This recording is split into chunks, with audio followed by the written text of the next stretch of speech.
All right, good evening, everyone. This is Boilerfrag Overwatch. My name is Kanin. I'm Revolve. And today we are going to be casting the first game of Boilerfrag, and that's going to be Null Sector and Blackwatch. Yep. I think it's going to be a really exciting game. We're going to be starting off on Lijiang Tower. The bans are Wrecking Ball and Lucio. Not 100% sure which team banned which hero, but those are very interesting bans on Lijiang.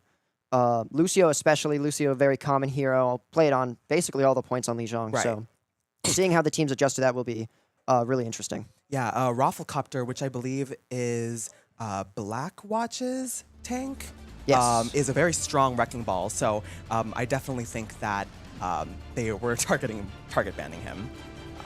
Yeah, looks like currently Blackwatch looks to be running Rhine, although that might change since they have a Kiri Zen backline. And it looks like we're going to be seeing Juno Bap on the side of Null Sector, so still having some of that speed boost. Sim Comp as well coming, or at least a Sim TP coming out from Null Sector. Rhine's on both sides though, so it looks like they're going to honor the Rhine mirror. Yep. Just a little bit of poke from both teams right now. Nothing too much happening. Rafflecopter dropping around half. Looks like Roman's looking for an opportunity to go in on a dash. We see a pin coming from Null Sector Ryan. He's able to take out Rafflecopter. Null Sector pushing up. Flu picks up 2. And it looks like that's going to be a clean fight win for Null Sector. Wow. Yeah, definitely feel like the support backline on the side of Null Sector definitely allowed Valo to just go in and take a space so much faster than Blackwatch did, yeah. Yeah. Ryan on the side of Null Sector is going to have a lot more charge right now compared to Rafflecopter. Like, honestly, we'll probably get Shatter this fight, which I don't know if Blackwatch is going to be expecting. So, could be an opportunity to get a quick ult. Not a lot online for the side of Blackwatch. So this could get some ults up quick and then steamroll from there with for Null Sector. Yep, we're seeing some Fire Strike. Shatters up. He's going to swing. Ooh. He gets pinned out of it. Rafflecopter gets the kill there. Rafflecopter falls shortly after to Flu, though, so it's even. One pick for one pick. We will see Pulse Bomb out shortly, but Mecha Ray able to get the pick on Flu. Shaheen falling right up on Llama Heist, and Roman goes in, is able to pick up Mecha Ray. We're seeing kills go both sides, but it looks like it will go the way of Null Sector in the end. Roman able to get 1 or 2, but Kitty picks up another 2. It's going both ways right now. Ryan's coming back on the side of Blackwatch, but also back on the side of Null Sector. Both Ryans are back. Backfield coming out for Null Sector, and it looks like Roman is going to be able to be healed up. So it looks like Null Sector will hold on for the time being, but Blackwatch might be able to come back in for a quick engage. Yeah, Blackwatch has some really good ultimates coming up, so it should be a great fight. Yeah. Rafflecopter looking for the Shatter now. Taking some swings, trying to bait it. He goes for the Shatter, is blocked by Null Sector. Looks like Blade's coming in from Roman, is able to pick up Llama Heist, but Mecha Ray picks up 1 as well. Kills going both sides. Rafflecopter picking up another, but it does fall to Sheehan. Ooh, looks like the point will go to Blackwatch, so they will get their first percentages here, but not a ton of people left, so Null Sector could come back in quickly and try to retake. Yep, pinning in. Dynasty is able to take out Shaheen on the flank, though. That's really big for Blackwatch and trying to maintain control of this point. Looks like we're going to see High Noon coming out from Mecha Ray. Forces Lamp and Batfield. Is able to still pick up Oracle. That's massive. Flu able to pick up Mecha Ray right after, though, but Kitty's able to go in. That's both supports gone for Null Sector. Looks like it should be mostly clean up here for Blackwatch as long as their supports don't go down. And it looks like that's the way it's going to stay. Roman's able to escape with Dash. Null Sector will get to 99%, but Blackwatch will regain control. Yeah, a pretty clean fight here. Null Sector was able to get to 99% there, but both teams have good ults. I think Blackwatch has a bit of an advantage coming into this fight, so we'll just have to see. Yep, looks like we're going to see an early Wuyong ult moving on to Mecha Ray. But Shaheen gets pinned. That's a massive pick. Looks like Shatter's going to come out from Null Sector, but nothing's going to come of it thanks to a Suzu from Llama Heist. And it looks like Pin's going to be coming in from Rafflecopter. We might see a Shatter soon. Shatter does come out, is able to pick up Flu, but Rafflecopter does go down, but enough kills have gone the way of Blackwatch that it looks like they're going to hold on to it. And it looks like Blackwatch will be able to hold on to that fight despite Rafflecopter going down. He should be back in a decent amount of time. Oracle's going down as well, so that should give some time for Blackwatch to fully reset while Null Sector regroups. Yeah. Still, another support ult on the side of Blackwatch. No support ults on the side of Null Sector. So they're probably relying pretty heavily on this Blade to try to get some value here. Otherwise, Blackwatch could just ult their way to winning this point. Yeah, Shaheen on the flank, but it looks like on the front line, the Rhynes are just batting their heads into each other right now. Shaheen's trying to provide some point pressure to allow Ryan to move up. Looks like we're going to see Kitsune rush now. Rothcopter dropping low. Flu's taken out by something. Shaheen's able to get pick up 2, but Mecha Ray picks up Roman. That's 2 for 2 right now. So very even fight. A lot of ults coming out for both teams. And it looks like Mecha Ray's trying to pressure the Ryan on the side of Null Sector right now. And that is going to go down to Llama Heist. Dynastyne's able to take up Shaheen, and it looks like that's it. It's just contesting now for the side of Null Sector. Very low. Oracle drops. Is taken out. Roman dropping very low on the Genji. Mecha Ray picks up Flu as well and is able to pick up Roman, and it looks like that's... Nope, Shaheen's able to come back in. We do see Transcendence from Dynasty just to make sure everyone from Blackwatch stays up. And it looks like that's going to be point 1 for Blackwatch here on Lijiang Tower. Yeah, Valo was almost able to touch with that Winston, but... Yeah. Really, really good turnaround from Blackwatch there, going down quite a bit in percentage. I think they were recovering from like 99 to 18. But really good ult planning from Blackwatch. They were able to win fights with less ultimates than Null Sector generally, and maintain enough of an ultimate advantage where even though they were on the back foot a little bit percentage-wise, they were able to move forward and win the point. Definitely. Yeah, looks like fairly similar compositions here. Might see some sim strats where they teleport straight to point, or it might just be a TP out of spawn. Nope, looks like they are going to be going all the way to point, at least on the side of Blackwatch. Null Sector, Shaheen swap, so that is just going to be just an early sim TP. They set it up. Looks like Roman's already on point, might get caught out here. Deflect is forced. Null Sector Ryan does pin through. But is taken out with that pin. Shaheen is able to pick up Mecha Ray while that happens, though. So it looks like Null Sector's already engaged onto Blackwatch, but Rafflecopter's swinging. Flu's taken down. Oracle's taken down as well. That's no supports left for Null Sector, and it looks like they're going to be forced out now. And first point cap will go to Blackwatch. Yeah, they were just able to engage super quickly, and that TP, I think, was crucial. Yeah, a lot of frontline dueling right now. It looks like Shaheen's good looking on the flank. Rafflecopter nearing a shatter. Might be trying to build it up here, get an early shatter, but will be TPing kind of back and forth, try to mess with Null Sector a little bit there. Rafflecopter getting very close to his shatter. 1 or 2 more fire strikes, and it's going to be up. Looks to be chasing after Shaheen, try to help his backline a little bit. Shaheen's been harassing them quite a bit.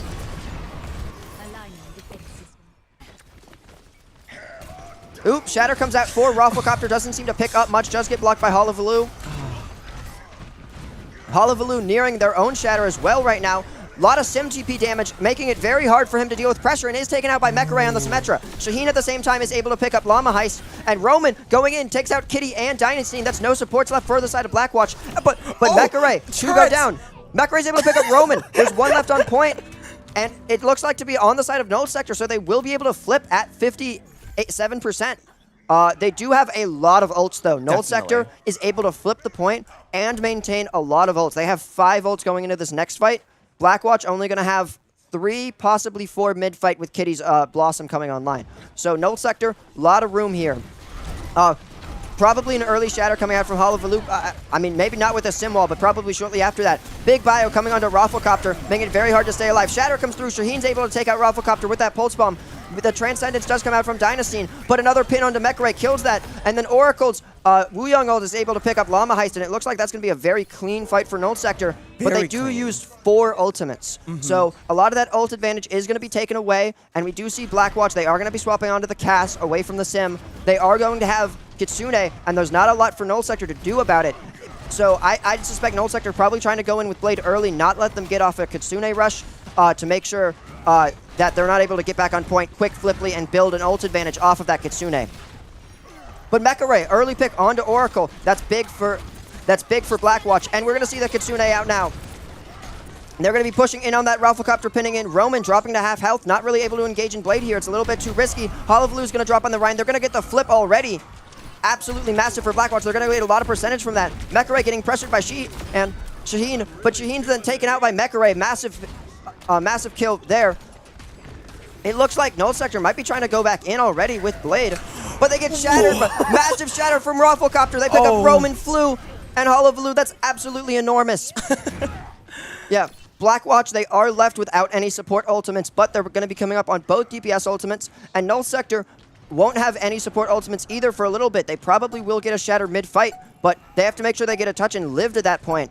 And it's very likely that Hullabaloo has to kind of pin and put themselves in a position where they don't necessarily have the health to get a clean shatter off. Shaheen trying to pressure Rafflecopter from the side there. We're going to see Kitty come in with the Awesome, is able to take out Flu right away. That's absolutely massive. There will be no Immor this fight for Null Sector. We're seeing contest from both sides. Pin comes in, Hullabaloo dropping fairly low. We're going to see Blade here. Shaheen takes out Mecha Ray. We're going to see the shatter from Hullabaloo, but is taken out by Rafflecopter. But it looks like the kills are going the way of Null Sector, and they will be able to keep this point alive. Wow, I didn't expect that, you know, with that early pick on the Baptiste. Ooh, Kitty's able to take out Oracle. That's massive because Oracle won't be able to get early poke in order to get that Wuyong ult up.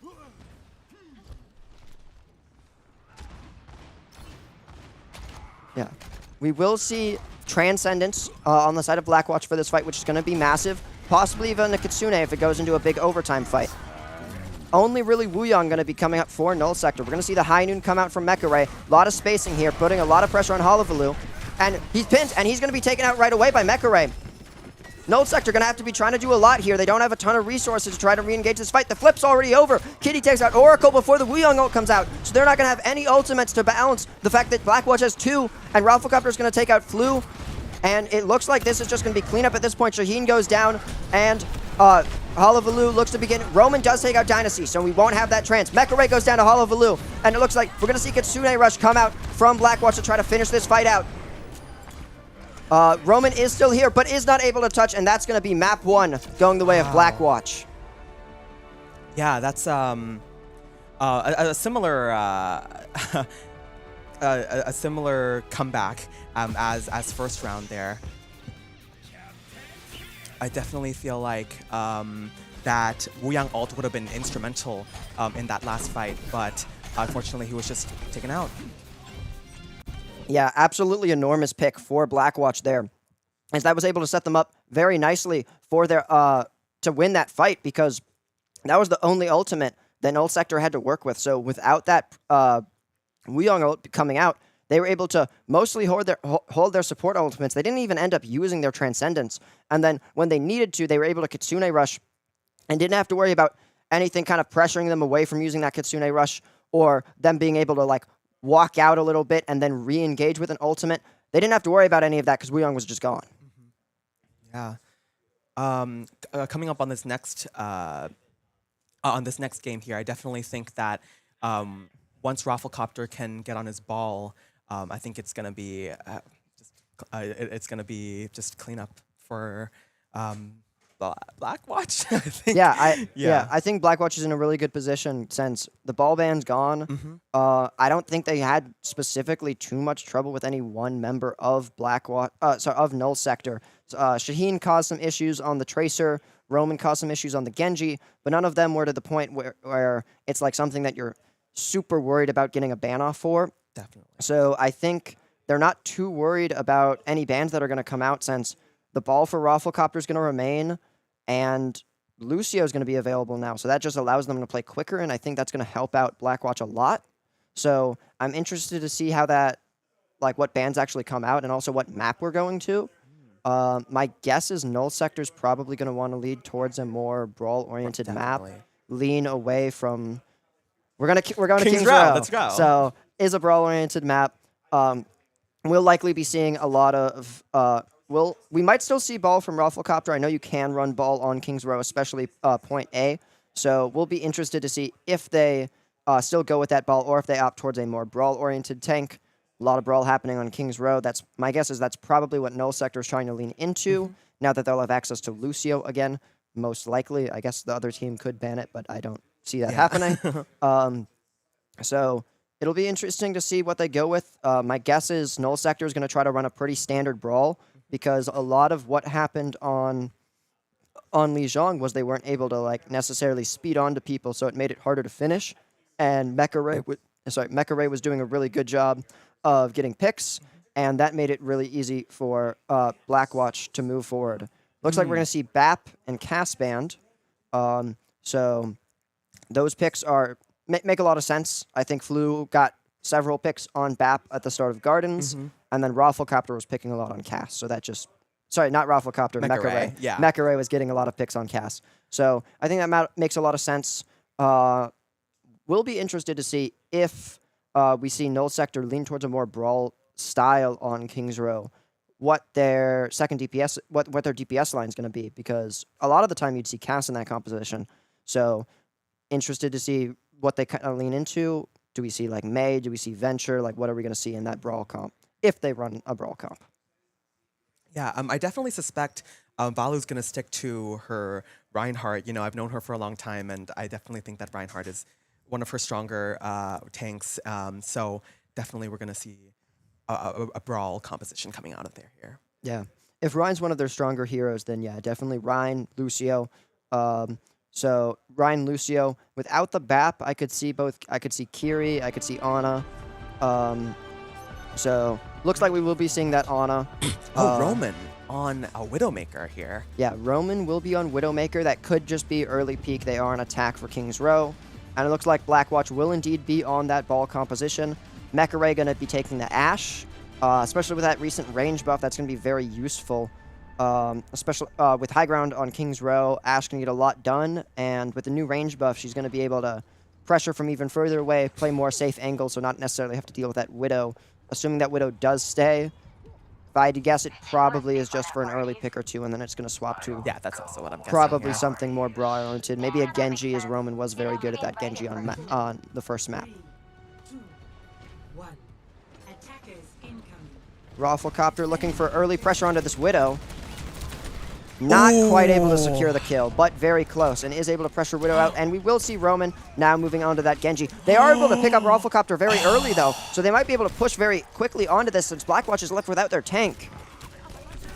Yep, a lot of damage coming onto them. We're going to see the Ryan pin in, and Llama Heist is going to go down, followed by Dynasty. Kitty is able to pick up Roman, but that's not going to be enough. Mecha Ray's still here, but just going to be walking out now, as that's going to be, at the very least, a tick or two going to Null Sector, most likely.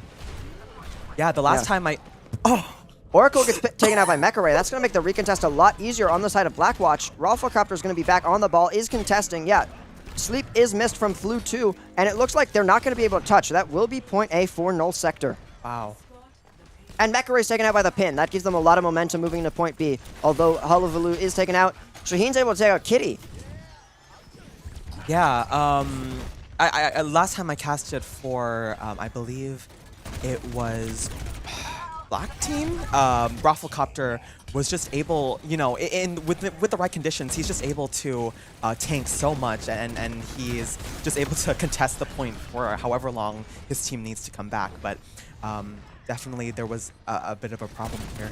Yeah, it looks like Shaheen did die, but the DPS on the side of Null Sector were able to get a couple picks, so Kart's going to keep moving here without too much pressure at the moment. We are going to see Pulse Bomb as well as Shatter coming up for Null Sector.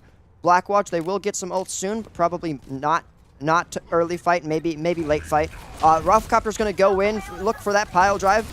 Flu 2 going to get a lot of healing off of that since a lot of pressure got through. Oracle dropping very low on this Lucio. Looks like is able to escape. A lot of pressure going in on a Kitty, is going to force the Wraith. Flu 2 dropping very low on that Ana, is taken out by Llama Heist. That's very big. That means we're not going to see the Nano. And then Mecha Ray is able to take out Oracle. That's both supports down for Null Sector, and it should mostly be clean up here for Blackwatch.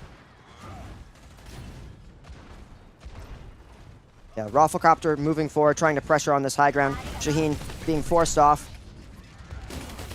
Rafflecopter just getting so much value. Distracting is going to get shattered. Oh, Suzu almost saves Rafflecopter, but Pulse Bomb comes out, doesn't secure it, but Rafflecopter is going to die anyway. Llama Heist does take out Roman, though, so we are even in this fight still.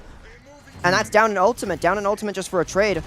Roman will be back. They will have that Nano Blade combo, but Rafflecopter is probably going to be back first. Ball very quick at getting back, so probably going to see a pretty early Minefield combo from them. We are going to see Bob from Mecha Ray probably to stall off a little bit. Llama Heist does get pressured by Oracle. We are going to see Flu 2 drop to that Bob, so no Nano Blade yet because we don't have a Nano. Olivalu dropping very low, a lot of pressure going down. Low shield, low health, not looking good, especially with Rafflecopter probably coming up with Pile Driver very soon. Roman looks like looking for that blade, especially with Flu 2 coming back. Pile drive does come in. Roman gets separated by the minefield. Ana getting pressured. Not a lot Ana can do. Does get the Bionade off, so it looks like will live at least for the time being. Yeah, no deaths. A lot of resources coming from both teams, but it doesn't look like anything too impactful is has happened so far. But both supportals from the side of Null Sector, I'd like to see them use some of them. They had an advantage. They no longer have that ult advantage. Hullabaloo misses pin due to Wraith, dropping very low. We are going to see the Nano come out. We are going to see Blade come out. Immediately counteracted with Dynastyne's Trans, so not able to get a ton of value yet. Roman dropping decently low. Still, no kills from either team, but there goes Dynasty. Dynasty taken right out of the Trans, Hullabaloo taken right back. So it's going to be one for each team there. Still could go either way. And we're going to see Kitty TG with that Death Blossom is able to quickly pick up Flu 2, and then Llama Heist and Ralphacopter able to clean up a little bit. Shaheen is able to take Kitty out on the during the end there, but not going to mean a ton. Blackwatch still going to maintain good bit of control, and Blackwatch still has some very impactful ultimates. Bob is almost back, Mines are almost back, and they have Kitsune, which is going to help charge some of that like Reaper Zen ult to help minimize the fact that they may be a little slow to build compared to, say, Nano Boost. Yeah, I definitely think Blackwatch Null Sector understands what they need to do. You know, a Rafflecopter's ball is probably like one of the stronger members of the team, and we are going to see Beat come out, which is going to lead to Dynastyne's death, so they do have an advantage here. A lot of pressure coming out from that Bob, though. Mecha Ray does fall to Oracle, though. The supports pick up Mecha Ray and Llama Heist. Flu 2 dropping dangerously low, though.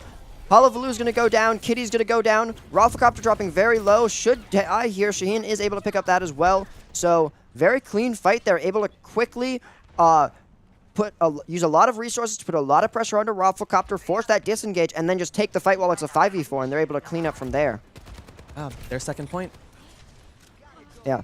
240, not a terrible time to move into point C with on King's Row. They did cap that first point really quickly, so slowing down on B a little bit, not too bad.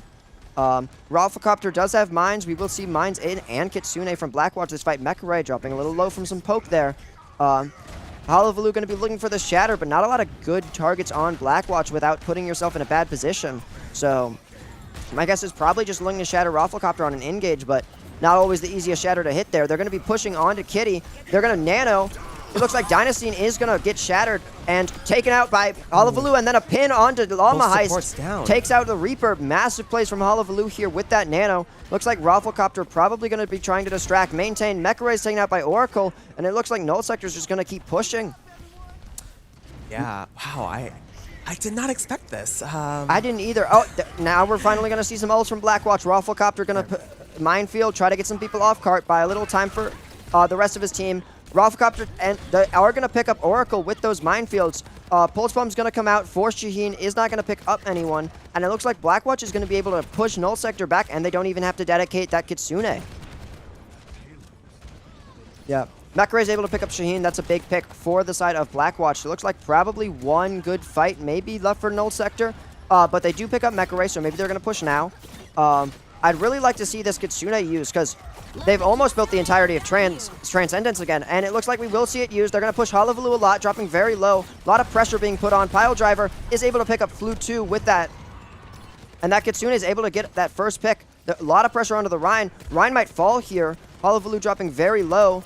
Hullabaloo is able to pick up Kitty, though, but Hullabaloo then does die, and there's less than a minute on the clock here, so it looks like Null Sector should probably reset, but they do pick up Rafflecopter, but then Roman gets picked, so Shaheen trying to apply a little bit of pressure to the point here, but not gonna be able to do a lot without man advantage, especially with the quick respawns of Blackwatch. So it looks like this should be final fight here. Mecha Ray's able to pick up Flu 2. That's absolutely massive. And Oracle goes down as well. They're gonna have to try to quick reset. Null Sector should have almost every ult in the game here for this, but Blackwatch also going to have everything but Kitsune. So expect to see a lot of ults here very shortly. Yeah. Hullabaloo fully coming up on that Shatter now. Don't know how exactly they're going to touch. There's going to be a lot of pressure from Blackwatch. We're probably going to see Mines. Yep, Mines comes out from Rafflecopter as well as Pile Drive. Immediately takes out Roman, Oracle, and Flu 2, so we're not going to see any of those ultimates. Hullabaloo tries to get a Shatter, doesn't get much from it. And it looks like that's just everyone's there. It's just Shaheen trying to stall at this point, but doesn't look like he's going to be able to live much. And it looks like that's going to be a point C hold for Blackwatch. Absolutely massive mines there. Yeah, I really want to highlight the early picks from the previous fight, since because of those early picks, Null Sector kind of had to rush in. They couldn't exactly take their time, and that gave Rafflecopter a really good opportunity to take advantage of the fact that they had to run to point, which made a really easy fly above a minefield pile driver, and they couldn't do anything. Nothing. Absolutely nothing. Wow. Yeah. I'm really impressed with Valo's performance here. She, as of like a year ago, she's completely had like flipped over to Marvel Rivals, and I barely saw her playing anymore. But when she signed up for Boilerfrag, I started seeing her back on again, and I'm definitely really impressed with how she's able to perform here. Yeah, no, some of their plays have been really good. We've seen there was a really big shatter that got him most of the way to the end on that point C. So that might be the difference maker in this match. If Blackwatch isn't able to fully push it, that little distance from that nano shatter that picked up, I think, 3 players might be the difference in like who wins this fight, who wins this match. What's going on here? So it looks like currently Rafflecopter is going to be on the Roadhog. Right. Oh.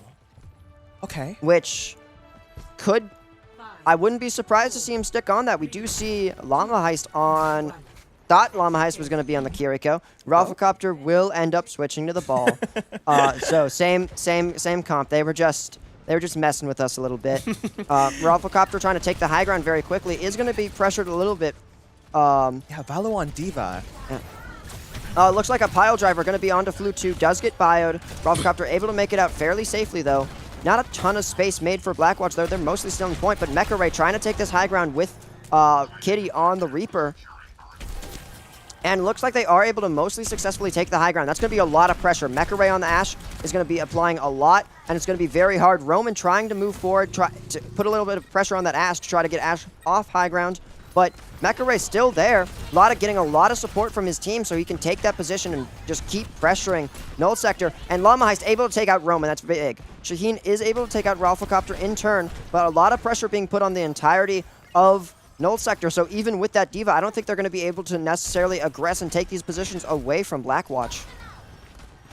They're going to try to take this high ground, put a little bit of pressure on them, but not a lot this Diva can do on her own while her team, and Rafflecopter's back already, so any advantage from that is gone. We will see Bomb coming up for Null Sector, so they might be able to do something with that since Rafflecopter not exactly near his ult, but Mecha Ray on this high ground for so long is able to now pick up Flu, is knocked off by Diva. Dynasty probably getting a little bit of pressure, but it is able to stay alive with help of his team. There's just so much pressure coming from Mecha Ray on this Ashe. They're not able to move forward, otherwise they're going to get picked. Llama Heist trying to apply a little bit of pressure on an off angle. And Hullabaloo trying to just make sure the entire team stays safe, but losing a lot of health on that Diva. Will get demech, but it is going to use ultimate to stay alive. Dynasty does get taken out with that, which is very big. Shaheen able to take out Kitty too. That's 2 picks. Flu's able to then take out Llama Heist, and then Hullabaloo's able to go after Mecha Ray. And that, not exactly clean, but is able to maintain point A. Keep this game in their control. Blackwatch, though, a lot of ults coming up. We saw 2 different ultimates come out for Null Sector in order to hold that point. Blackwatch coming up on 5 right now. Very big for them, especially Rafflecopter's been very, very good with those mines. So if those, and Llama Heist able to pick up Flu 2, that's absolutely massive. Absolutely. They might not even need to use that many ults to take this point at this point. Rafflecopter trying to put in a lot of pressure. It's just Hullabaloo on point with Brig and Genji kind of in the backlines a little bit. We are going to see Bob come out from Mecha Ray. Dynasty is going to fall to Shaheen, though, so it's going to be relatively even. Hullabaloo gets D-Mech. That's really big. Oracle falls. And at this point, it's going to be mostly clean up. Mecha Ray picks up Shaheen as well. So that's going to be point A for Blackwatch. And they really only used Bob, which is enormous. They were able to keep both support ults. So they're going to have a defensive one for Dragon Blade, which is enormous. And they're going to be able to move in offensively with Kitsune Rush. And that's not even considering the fact that before Kitsune Rush comes out, Rafflecopter is probably going to engage with Minefield. 100%, yeah. That early pick on Flu was just so good. They are at such an advantage coming up on this fight because of that early pick on Flu. Yeah. Really, really well played there from Blackwatch. Getting that pick and then moving off it early. Mekaray already taking this high ground, trying to get pressure off. And Ralphicopter's already way in the back, moving onto the support line. Suzu is going to come out to keep Flu alive. And it looks like Flu will be on Kiriko to try to stay alive more since as Ana just getting so much pressure from that ball. Still no ults yet, but it looks like we are going to see the first contest coming out from Hollow Blue. We are going to see that Blade immediately countered by Transcendence. We're going to see Death Blossom, which is able to pick up that Genji. That's able to get a first pick. We are seeing Rally as well, but they're just not able to keep up with all the pressure since Blackwatch didn't have to worry about dying with that Transcendence. Dynasty does fall after the Transcendence, so very much could take this back. Kitty's Wraith is forced. Hollow Blue, though, fairly low on point, does have Bomb, is going to dedicate it. Shaheen's able to take out Kitty. Llama Heist able to take out Oracle. We're seeing picks go both ways right now. Llama Heist then taken out by Hollow Blue, and it looks like they might be able to take this fight. Ralphicopter trying to make sure they keep pushing in the meantime, though, as Hollow Blue can't provide a lot of contest pressure right now just due to low health and most of the armor being gone, but that is being healed up at this point. So Ralphicopter probably going to be peeling a bit back, but the rest of the team from Blackwatch coming in still have both Mines and Kitsune, probably seeing one of those dedicated very soon. And it looks like a lot of pressure coming onto Hollow Blue on that Diva from the Reaper. Pulse Bomb would probably, and they're able to pick up Oracle on the back of Pile Drive, but Pulse Bomb onto Kitty right after. We're going to see Minefields. That's going to do a lot of separation here. Kiri dropping very low is going to get taken out, and no one can go on cart because it's covered in mines, so going to get a little bit of free push here. And it looks like Mekaray is able to demech the Diva and stay alive here, so that's very important, especially since they will have Bob. Shaheen is able to take out Llama Heist, though, so there will be no Kitsune, which is very important. But Mekaray able to take out Shaheen, and it looks like there's going to be no Diva on the side of Null Sector either. So Blackwatch should just be able to move forward relatively cleanly at this point. Yeah, a lot of pressure from Ralphicopter. Almost everyone's on cart for Blackwatch. So it looks like we will see a contest. We're going to see Kitsune rush on the side of Null Sector, but Mekaray takes out 2-3 on the back of that Bob. Wow. Absolutely enormous. And still, only that one ultimate is able to win them that fight, which puts them in a really good position because Bob for Kitsune and a fight win, like, you take that every time if you're Blackwatch. Yeah, Diva trying to pressure this Ashe just because Mekaray is just doing so much on these angles. Ralphicopter going in, Hollow Blue dropping very low is going to get pressured out. That armor's gone, so they need to back out, make sure they don't die or get demeched. And Ralphicopter just doing so much to distract this team. Roman dropping very low is on fire right now. They still have Kitsune Rush, and they're getting very close to that to the end of the map. So they're going to need to worry about Suzu does come out, so they are down Suzu. We are going to see Bomb get forced due to some damage from Llama Heist. They are going to get Kitty with that Bomb. That's big. So it looks like we might be seeing a little bit of a back out here for Blackwatch, trying to make sure they go in with everyone, as they don't have a ton of time. So really, really important that that Bomb was able to pick up Kitty, because that just stopped Blackwatch completely. But Blackwatch are going to have a lot of ultimates. They're going to have Trance to counter Roman's Blade. They're going to have Kitsune Rush. They're going to have bombs. They'll, with how Mekaray has been playing, they'll probably get Bob. We will see that Kitsune Rush come out. Gonna be able to push Null Sector back a good bit. Forces the recall from Shaheen. Very big. Ralphicopter probably going in. We'll see the minefields shortly, I assume. Kitty dropping very low, though. Suzu is forced. We do see Ralphicopter pick up Flutu. Roman able to pick up Llama Heist before that Transcendence comes out, which is very big. So both Kiri's down. A lot of ults coming out from both teams. Shaheen's able to use Pulse Bomb. Doesn't pick up much, though. Kitty is able to pick up Oracle, though. Mekaray does fall before he's able to get up to Bob. And Hollow picks up Dynasty, and it looks like this fight is swaying a little bit towards the way of Null Sector. Ralphicopter trying to do what he can on point, though. But it looks like Blackwatch probably going to disengage. One fight left. They do have ult advantage, though. They were able to get both DPS ults out. But if Blackwatch wants to win this, they got to end it quickly. Lucio coming up on that beat. They got to make sure they don't let Lucio get there, because otherwise Null Sector is just going to be able to survive what's coming from Blackwatch. We are going to see Bob from Mekaray. Lucio dropping very low on that high ground. We are going to see the Kitsune Rush from Flu. Flu's dropping very low.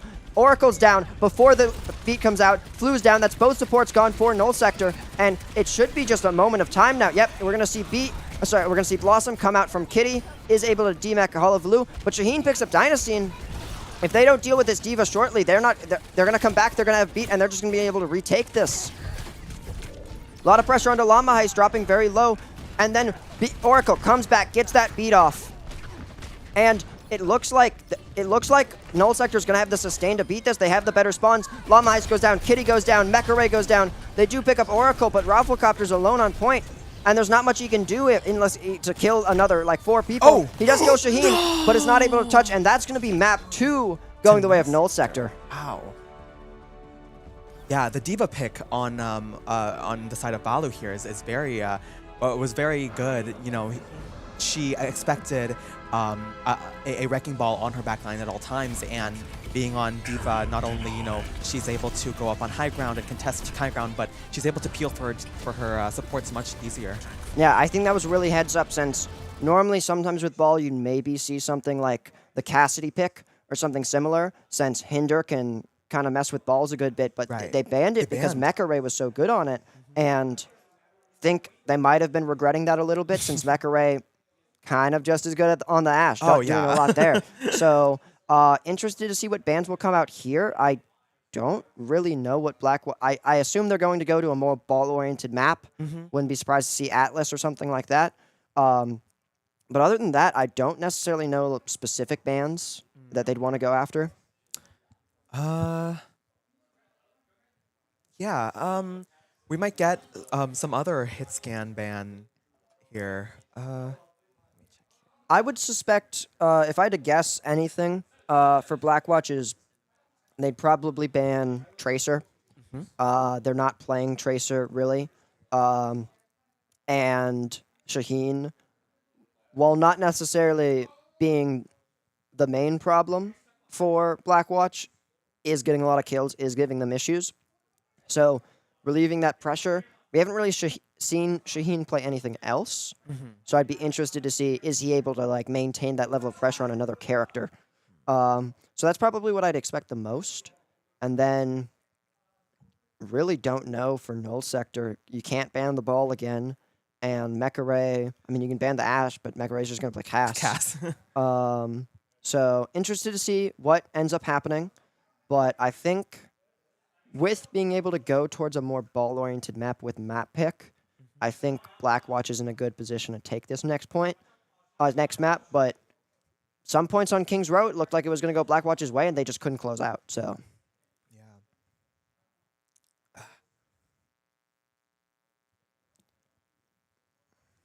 yep, we will be going to Atlas, which again makes sense because of the ball pick, and we will see that Tracer ban as well.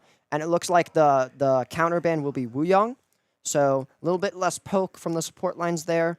Don't think it's going to matter a ton, as we've been seeing mostly the Kyria Zen backline for Blackwatch. So very exciting to see this first match go to the third map, not be a quick 2-0.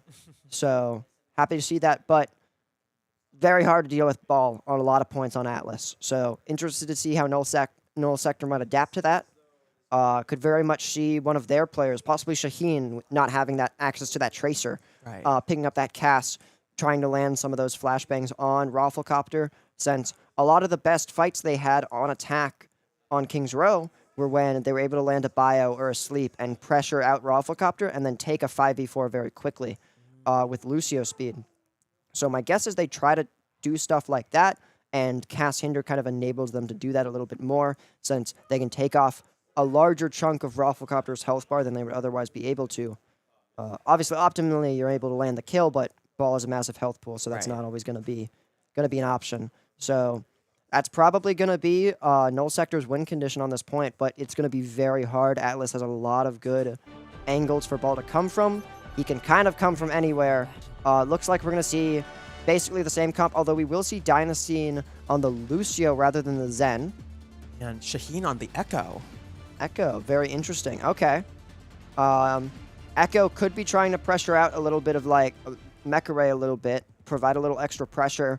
Atlas does have some tall walls that you can hide behind, still be high up in the air while holding corners, which some maps you can do that, some you can't. So my guess is that's the next best option. Provide some flank pressure for Shaheen. Shaheen very used to flanking on that Tracer. And it looks like we're going to see an early pile drive from Rafflecopter, but quickly going to disengage, just trying to apply some quick pressure, not do a ton. Mecha is getting pressured out, trying to maintain distance, doesn't want to get run on, knows the value of keeping that cast pressure alive, especially when the ball goes back in. We're going to see that pile drive. Oracle dropping pretty low. Roman low as well. A lot of low players. Mecha is able to pick up Roman. That's a big first kill for Blackwatch. Should give them an advantage in this fight, but Mecha gets run on, is taken out shortly after, and Shaheen then on Llama Heist. Looks like not a... That first pick, very good, but not going to lead to a ton for Blackwatch. Null Sector is able to flip it there. And I think with Blackwatch, because they're running this ball, Rafflecopter is a very good ball, but their DPS line is not necessarily the most capable of following up on ball. Mecha can obviously click heads, and Reaper can, especially once Shadow Blink comes online, can do a little bit more. But compared to, say, Tracer, Genji, Echo, Sombra, not able to quite pick up quite as much, but doesn't matter if Rafflecopter just gets one on his own. And that's going to be a big first pick. Rafflecopter providing some point pressure, is going to look for a pile drive here. Pin's going to come out from Hullabaloo, not able to connect with anything. Has Shatter, though, might whip it out here. Not going to pull it just yet. Mecha does have High Noon, though. That could provide a lot of pressure, and Hullabaloo is going to get taken out by Kitty before they can do anything. So, percent ticking up here. Mecha picking up Oracle. Should be mostly clean up here, and they should get the point capture. But just stalling for time here at this point. Roman is still putting a little bit of pressure, although flip comes over, so at this point, you just want to reset. Yeah, it's one fight territory, but Blackwatch coming up on a lot of ultimates. We're going to see they're close to both support ults. They have mines, and mines, a lot of the entrances on this point, very, very small, so mines could block one off and just buy a lot of time for Blackwatch. We're going to see mines on that main corridor right away. Suzu comes out, not going to save Flu, though. And it looks like they're just going to keep up this pressure right now. Hullabaloo is taken out by Llama Heist right after. Pile drive comes in, not able to connect with anyone. But that's a very clean fight win. One ultimate, and that's going to get them all the way to Kitsune. Very close to beat. So it looks like it should be kind of a 4 ults to 4 ults situation for this next fight. Could see a lot come out. I'd expect to see a lot come out. Blackwatch probably wants the Kitsune early. Try to get that beat up before we see some of the high damage ultimates like Dragon Blade. Shatter comes out, not able to convert a ton. Hullabaloo comes out after that. We will see Blade and Duplicate come out. High Noon comes out as well, but High Noon gets nothing, dies. Roman not able to get a ton with the Blade, but it looks like the kills are going to come through anyway. And they used a lot of ultimates on the side of Null Sector. They used all 4, but... Oh, sorry, they used all 4, but they're able to flip the point. That's all they needed, and it looks like Rafflecopter's going to try and come and stall for his team, so his team can come back in. They do still have ultimates on the side of Blackwatch. They just didn't use them quick enough. Rafflecopter dropping very low, is going to be taken out by that Echo Beam. But Blackwatch still fighting here, trying to keep this point, but Kitty's going to fall before using Death Blossom, and that's probably going to be it here for Blackwatch. It should be mostly clean up here for Null Sector, and yeah, it looks like that's going to be point A for Null Sector. And one step closer to taking this match. Oh. Yeah, I think Null Sector is doing a really good job of recognizing what are maybe the weak points of Blackwatch's comp, and it's the fact that they're not going to be able to follow up on Rafflecopter as much. So let's just play our game, focus heavily on that. We have the resources to live ball engages. So let's do that. And it looks like we are going to see an early Kitsune. But Roman, they move in. They're able to kill Llama Heist right after. Hullabaloo does die. But Shaheen and Flu able to take out Mecha. That's another player down for Blackwatch. And it looks like we aren't going to be seeing a ton more kills come out just yet. Rafflecopter going in, trying to secure one. But it's going to be taken out by Shaheen's Tractor Beam. Focusing. Focusing Beam. Wrong beam. Same, you know. Mecha trying to look for a pick here. We are going to see 4 ults from Blackwatch, but Null Sector already getting close to 4 as well. So probably going to be seeing an early Blade here from Roman trying to move in, which now that Beats come out, they might wait for Beat to go out. We're also going to we're going to see a Kitsune and Duplicate come out from Null Sector to try to push back this Beat. And it looks like they're going to be able to pick up Kitty before Blossom's able to come out, and Roman's going to pick up Dynasine. That's absolutely enormous. And they didn't have to use Blade which is massive because now Blackwatch is left without a beat and Null Sector has Blade, which means they should be able to have a relatively like easier fight since there are no defensive ults to deal with that Dragon Blade. Yeah, I'm really impressed with Shaheen's performance here. You know, the stickies and the beam is just able to put so much pressure on Rafflecopter. Yeah, been doing a really good job of pressuring that brawl, making it very hard for him to do his job and getting the kill when the opportunity arises. We are going to see the blade come out from Roman. No kills secured so far. We are going to see Kitty. He gets Kitty with the Dragon Blade as Kitty uses Death Blossom, and it looks like one fight each way right now.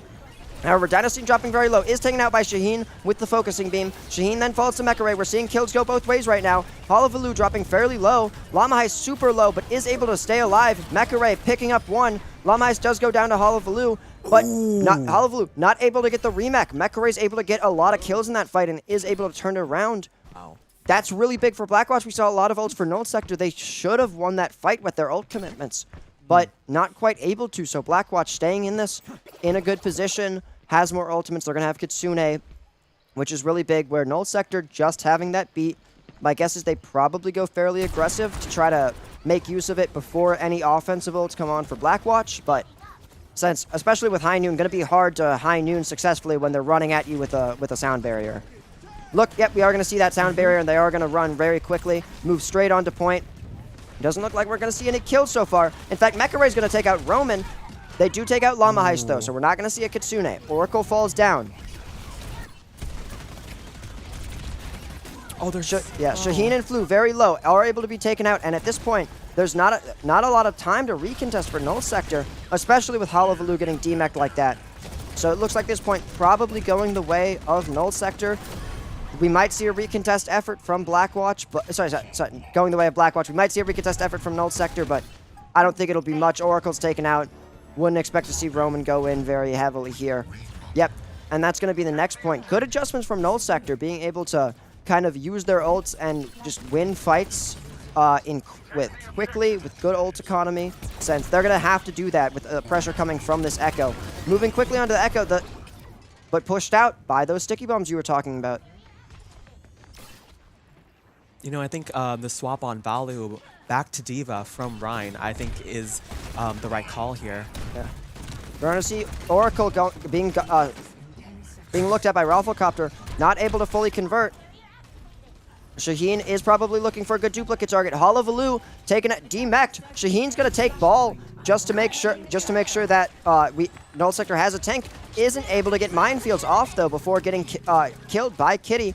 We are going to see Kitsune committed by Null Sector try and win this fight even without a tank. Roman's able to pick up Dynasty, but then Oracle goes back down. Halavaloo getting very close to getting a remake, but Mekare able to pick up Shaheen, so it looks like a little bit of an advantage here. However, Halavaloo back in mech does have bomb, is going to opt not to use it and just going to lose this fight here. Probably smart, gives them a good opportunity to win the next one. But Blackwatch coming up on 4 ultimates. We saw 2 ultimates committed from Null Sector in that fight right there, and just 1 from Blackwatch and able to win. So again, Blackwatch using their ultimates in a more organized way and being able to win fights with less ultimates. That might be what's able to push them over the edge here, because ultimates are really powerful, and if you're able to make use of them better than your opponent, then you're going to get a lot more value. Yeah, you're going to see Minefield come out early, try to split the team. Doesn't look like any kills are going to be secured. Halavaloo is able to pick up Mekare instead, actually. Dynasty is able to pick up Flu. Oracle's able, that's both supports gone for Null Sector. So, looks like it will be going a little bit towards them, but Llama Heist also dropping low. Very big Suzu coming from Llama Heist. Kitty is able to pick up Roman. That's very big for Blackwatch. It looks like, despite going down 1 initially, that they're going to keep this fight, and it's going up to 80%. It's going to be very hard for Null Sector to have a good recontest with Diva and Echo just respawning right now.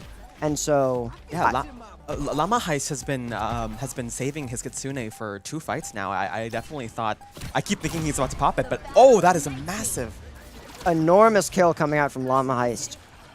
Playing very good on this Kiriko, building Kitsune fairly fast, but on a lot of these maps, holding it a lot, waiting for kind of that perfect moment. And I mean, if Blackwatch is winning fights without it, keep it, like the threat of it is clearly like holding Null Sector back a little bit because they don't want to fully engage and then get Kitsune and just burst it down. Right. We're going to see Blade come out from Roman. Oracle's able to take out Rafflecopter. Roman looking for another kill. They want more than this. Blackwatch has 5 ultimates. They are able to pick up Dynasty and Kitty as well, although Oracle does fall. Llama Heist uses the Suzu. Looks like will fall as well. So, important fight win, but not necessarily going to guarantee them the point here, as we are going to see respawns come back from Blackwatch. Doesn't look like Null Sector has anyone on point just yet. They do get it now. They should get first cap, but Blackwatch has 5 Blackwatch ults. has 5. Null Sector, they are able to just use Dragon Blade, get that first cap, which is good. They still have 4 ultimates to counter Blackwatch's 5. We are now going to see Kitsune coming out from Blackwatch. Not getting a ton of value right now, but putting a lot of pressure. Kitty able to come in, take out Flu right after the Kitsune, and take out Oracle as well. That's both supports down from Null Sector. That's absolutely disastrous. We're going to see Ball committed. Shaheen able to take out Kitty. Looks like they're going to be trying to flip it, especially with that. They're able to pick up Mecha Ray as well. Both DPS for both supports. And Llama is taken out by Shaheen as well. Shaheen then falls to Rafflecopter. So kills going both ways. Hullabaloo coming back as well as the supports from Null Sector, so they might be able to stay in a bit longer now that they have supports. Rafflecopter getting pressured a lot right now. Doesn't have a lot of healing to help him keep up. Hullabaloo's able to take out Dynasty. That's absolutely enormous. Null Sector able to, despite going down 2 very early, able to commit ults and stay in that fight. Kitty's able to take out Roman, though. That's not a good look. Shaheen falls to Rafflecopter, so that's 2 picks for Blackwatch. Is Null Sector just going to kill a bunch more again? Kitty's able to pick up Flu, and it looks like that probably will be mostly it for this fight. Oracle, dropping very low, is taken out by Rafflecopter. The flip will happen, however, it's at 98%. So Null Sector just kind of 1 fight away from winning this point here. Hullabaloo, though, is going to get demeched. Gonna get staggered, probably quite a bit here. Ah, man. Mecha Ray getting a lot of pressure here. Sorry, Shaheen onto the cast now. Does pick up Mecha Ray. That's very big for them. They're going to have Hullabaloo come back first, and they're going to be able to move in before Blackwatch comes back with this Cassidy, which means they won't have access to High Noon right away. So my guess, Null Sector probably going to try to move in fairly quickly here.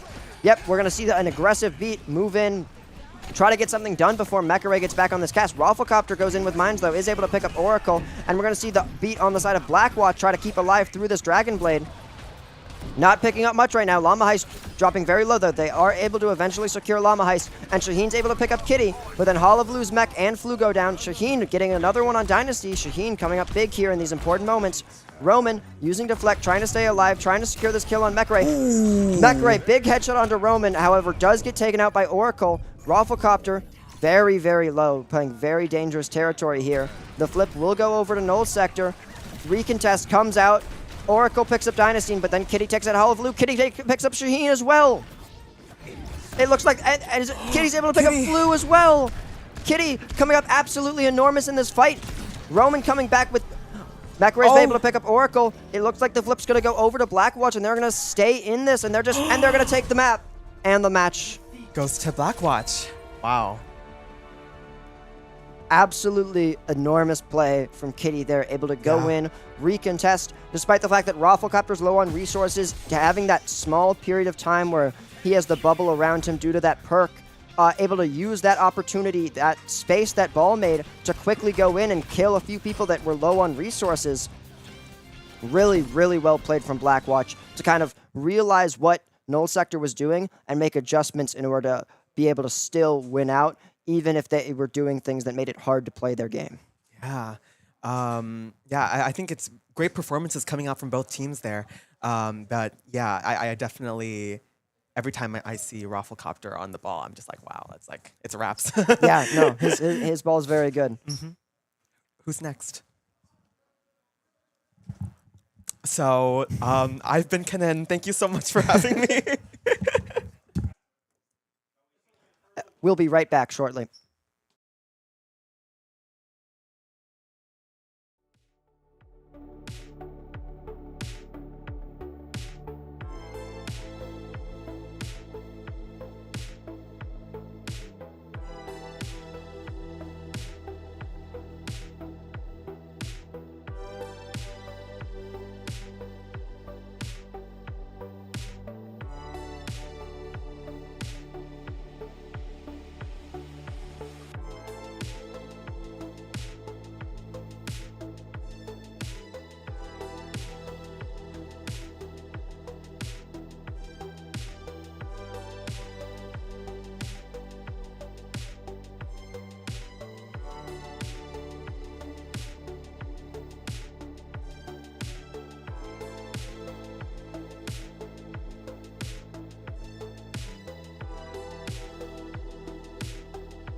Hi, welcome back to Boilerfrag. We're going to be starting our second match fairly shortly here. A lot more matches coming today. We have a couple more rounds of best of threes. So I'll let you know teams and bans shortly once we figure that out for this next match. But we should be starting very soon.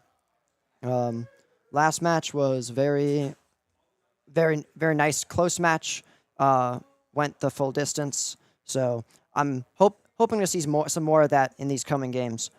First map we're going to be going to for this next one is Lijiang Tower. So we're going to be able to see some more Lijiang. Very popular control map. We go to it a lot. And the bans are going to be Lucio and Tracer. So interesting to see the second Lucio ban on Lijiang Tower of the day. Normally you don't see a ton of Lucio being banned on Lijiang. A lot of teams like playing it. Lijiang enables a lot of brawl compositions. A lot of those brawl compositions tend to benefit from having a Lucio. So it will be interesting to see.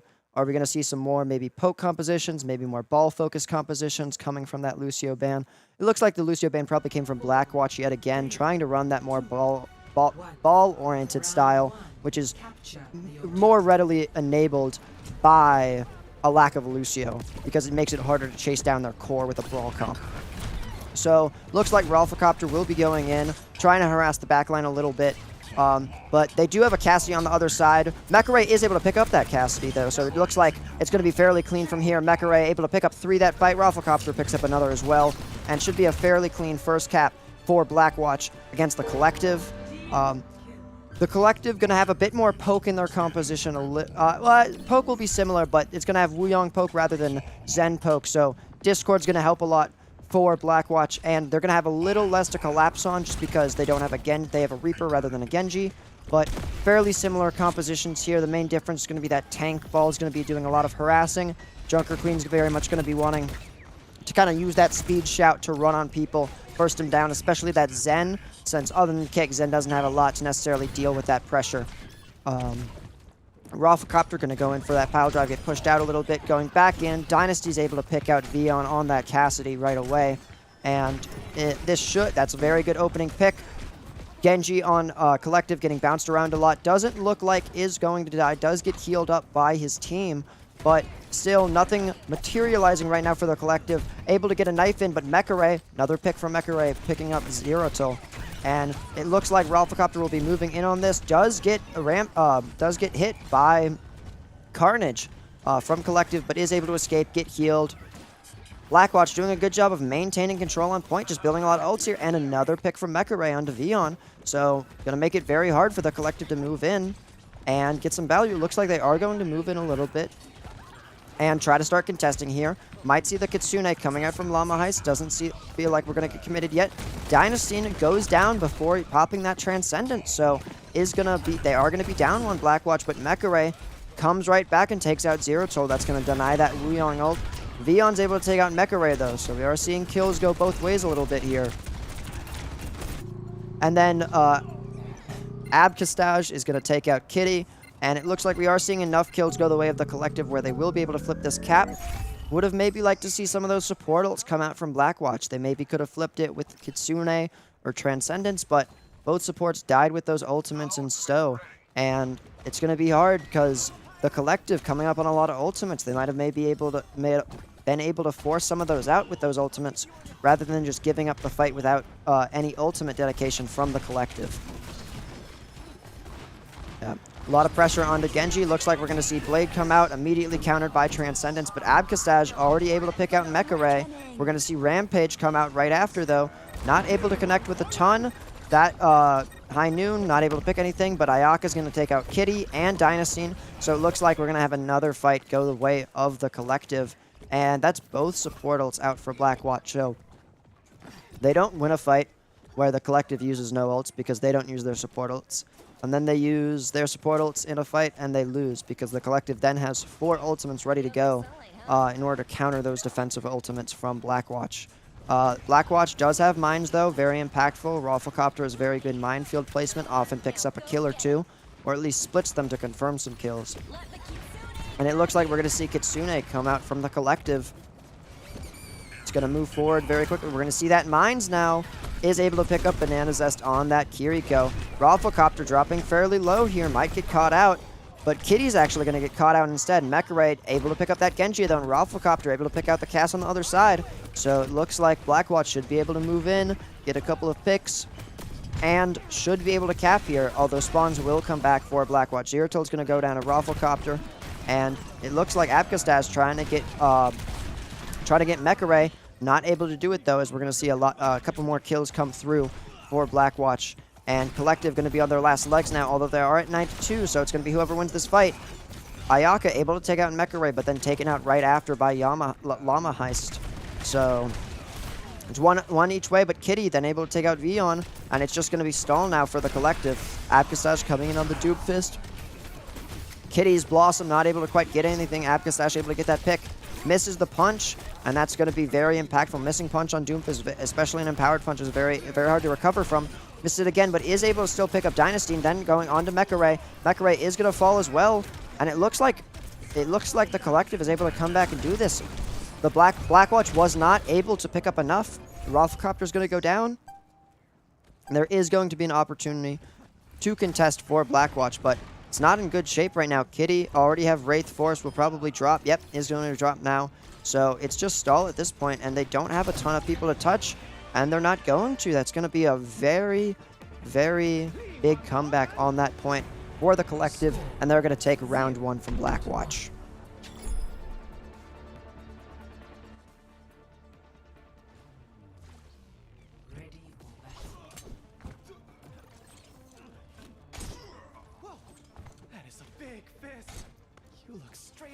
Moving on to this next map, it looks like we're going to see fairly similar compositions from both teams as of now. Looks like Apkastash, as of right now, is maybe thinking of sticking the Doomfist just to start, which I think makes a lot of sense. They seem to be better able to move on to the backline compared to that Junker Queen. Junker Queen was able to do a little bit, but not necessarily a ton, where Doomfist is going to be able to engage a little bit more readily and consistent, similar to the ball on the side of Blackwatch. We are going to see the Mei from Blackwatch rather than the Reaper, so that may be to try to deal with some of this Doomfist. Doomfist going to go in early. A lot of damage going on to that Doomfist.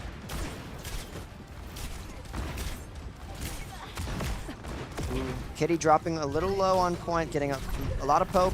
Ooh, does manage to get out without having to dedicate any abilities. Ayaka on Genji is making a lot of space with that deflect. It looks like Cap is going the way of Collective a little bit, as Mecharaid is taken out by Ayaka. We're now going to see Apkastash on the Doomfist move it a little bit. Well, Ayaka gets another onto Dynasty, and that's going to be a fairly clean first fight for the Collective. Seems they've figured out how to deal with this ball composition a little bit, how to make sure that Mecharaid isn't getting these constant picks, how to play around Mecharaid, play around the ball so that they can live the ball, re-engage once he moves out, and then take advantage of Blackwatch's weaker core as far as defending against themselves. Other than Suzu and Flash, they don't have a lot. Might be why they went Mei instead of Reaper to try to get some freeze there as well, but doesn't seem to be doing much as far as stopping Apkastash and Ayaka from getting a good amount of value. Looks like Apkastash is going to get walled, possibly focused down here. Rafflecopter will get rid of Ayaka, but the Meteor Strike is going to allow Apkastash to kind of heal up, get out, and then provide some slow onto Rafflecopter to hopefully burst down this ball, and they are going to then burst down that ball on top of that thing, on the back of that, and to hinder. We're going to see a lot of damage coming out from Vion. Does have that added right click, so able to do a little bit more burst damage at range right now. Ayaka's able to pick up Kitty, and really good look right now from the Collective. Rafflecopter going to contest point to try to bring some people back. Mecharaid is able to pick up Banana Zest in while Rafflecopter is pushing point. Rafflecopter able to dodge Flash with that bubble there, but Zeratold and Ayaka are able to pick up picks of their own. Ayaka does fall to Llama Heist, and the flip comes over from Rafflecopter. So the flip might go back, but it looks like Blackwatch is probably going to be able to contest a little bit. Apkastash able to get Llama Heist with that contest, though. Looks like Rafflecopter gonna drop mines on point, make it a little hard for Apkastash to play the game, but but Abkistash is able to get out. Vion's able to pick up Mecha Ray as Mecha Ray picks up Zeratul. Kitty G, big pick onto Banana Zest, especially as we're not going to be able to see that Kitsune. And then, yeah, Abkistash picks up Kitty, which means we're not going to see Blizzard. Might be trying to get Dynasty in here. Ooh, gets flashed, and that's going to make it so he can't escape, and that's going to be a very big pick. Rafflecopter might have the same thing happen to him, and it does. Ayaka's down 2 as well, though. Now, we did have Transcendence Force on the side of Blackwatch, which means they probably won't have one for Ayaka's next Dragon Blade, but which could be very helpful for leading the fight. Banana Zest does pull ult, but it looks like it was as Kitty killed, so I don't actually see the Kitsune rush. That's absolutely massive pick from Kitty. But so the collective kind of scrambling a little bit here. They're getting pushed. Now Doomfist is getting a bit of value here. Abkistash picking up Zen on the side of Blackwatch, then trying to pick up Cassidy as well, is able to pick up Cassidy, but Ayaka and Vion on the side of the collective are falling. Looks like control is for Blackwatch, and they're going to have 4 ultimates compared to the collective, who don't have any right now, should be coming up on 3 shortly, but are not going to be able to kind of ult first in this fight because Blackwatch is going to have access to them first. However, Kitty does get Ice Block forced. Ice Wall and Ice Block, so not going to have a ton. Zeratul able to pick out Dynasty, and that's massive. Mecha Ray follows it right back up, and that's an ult gone for the collective. Ayaka able to pick up Mecha Ray, though. Blizzard does come out. Minefields is able to pick up Ash. Vion with the High Noon able to pick up Llama Heist. Ayaka able to pick up Kitty, and it looks like the collective is able to flip that. A little bit of a late Wuyong ultimate, so that's a little worrying, but still, there's going to be 1 ult on the side of the collective, 2 for Blackwatch, but this fight ends up going a little long. Doomfist and Kyriel are probably going to come up first for the collective. We're going to see Blade immediately goes after Dynasty, does manage to get it, and manages to stay alive, at least for the time being. He's able to pick up Cassidy too, and that looks like it's going to be Raps. Very nice early Dragon Blade, able to do it before there's able to be a reaction from Blackwatch, and Rafflecopter just going to try and stall here, but not a lot that he's able to do, as the entire team's just going to be focusing him down. Is forced off point, going to grab the Mega, now tries to go back and touch, is not able to, and that's going to be map 1 going the way of the collective.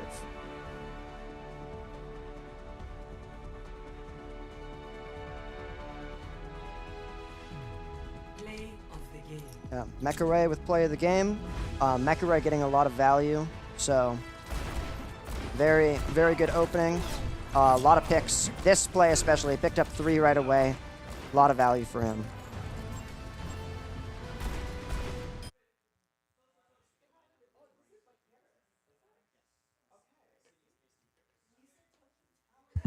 Moving into this next map, Rafflecopter, really always going to play the ball unless it's banned. So wouldn't be surprised to see that character get banned away.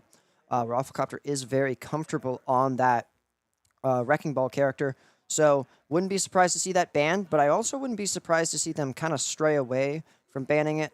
I could see Blackwatch trying to protect that by banning a tank, but even if they don't protect, I could see the collective choosing not to ban Ball because they feel like they're having a lot of success against this Ball composition with their Doomfist composition, and just wanting to force them to stay on that, because, well, not force them, but encourage them to stay on that by not banning the Ball, because if they feel like they can deal with the pressure from the Ball, maybe keeping them on that character compared to a tank that might give them more trouble in the front line is worth it. So it'll be interested to see what map we go to. My guess is probably a more open Ball-friendly map that makes it a little bit easier to play, just because Lijiang Tower, it's not necessarily a bad Ball map, but there are definitely maps that are more conducive to Wrecking Ball, since Night Market and Control Center have a lot of areas that are very conducive to Brawl play styles. So I'd be expecting to see probably something like Atlas would not be surprising. Could also see some escort maps come out, or push maps as well that are strong to Ball, such as New Queen Street. So will be interesting to see where Blackwatch chooses to take this, and then what bans we see from both teams, as I think they will likely try to ban the Doomfist, now that I think about it. Just to begin, that character is proving to be quite troublesome, and it doesn't seem like the tank on the side of the collective is as strong at like Ball or other characters that just meddle in the backlines. So getting rid of that character and going to a map that's very open, such as Atlas, we are going to Atlas, and they banned Reaper and Hazard. So that's going to be very interesting. Probably protecting that Ball ban with the Hazard, making it so that the collective can't ban Ball. So very strong Ball map. So very much could see Blackwatch come out and be very successful on this. They were successful on it the last time they played it in their match just before this. So very much wouldn't be surprised to see them have success on it again. But not sure exactly how they're going to answer this Doomfist composition from the collective, because the collective has been very successful, did a very good job of adapting. They struggled early on. Once they made that Doomfist switch, they're like, oh, this is working really well, we're going to stick with it. It looks like they're going to be on D.Va to start, but other than that, mostly running the same composition. I think that makes a lot of sense. From our last match, Null Sector had a lot of success with D.Va going into Rafflecopter's Ball. So I think D.Va's able to contest Ball, but also remain relatively mobile to pressure the backline of Blackwatch. So I think that pick makes a lot of sense, and I think the rest of their team has been doing a good job of dealing with Ball as a whole. So composition makes a lot of sense from the collective. We're going to see some early pressure on a Rafflecopter. He's going to go away, try to re-engage, possibly get some kills. Ayaka falling a little low on the collective, but does get healed up. Mekare going to be looking for an early pick here. Looks like Ayaka's going to be picked after he gets walled off and has to climb up, leading for an easy shot for Mekare to hit. Dynasty falling very low on the Lucio is going to get caught out by Banana Zest, so it's even for both teams. Llama Heist is very low, though, is taken out by Obkastaj, and Kitty being pressured out a little bit by the rest of the team. It looks like Kitty might get bursted down. Trying to survive with this wall isn't going to be able to, and it looks like Mekare might get chased down at this point as well.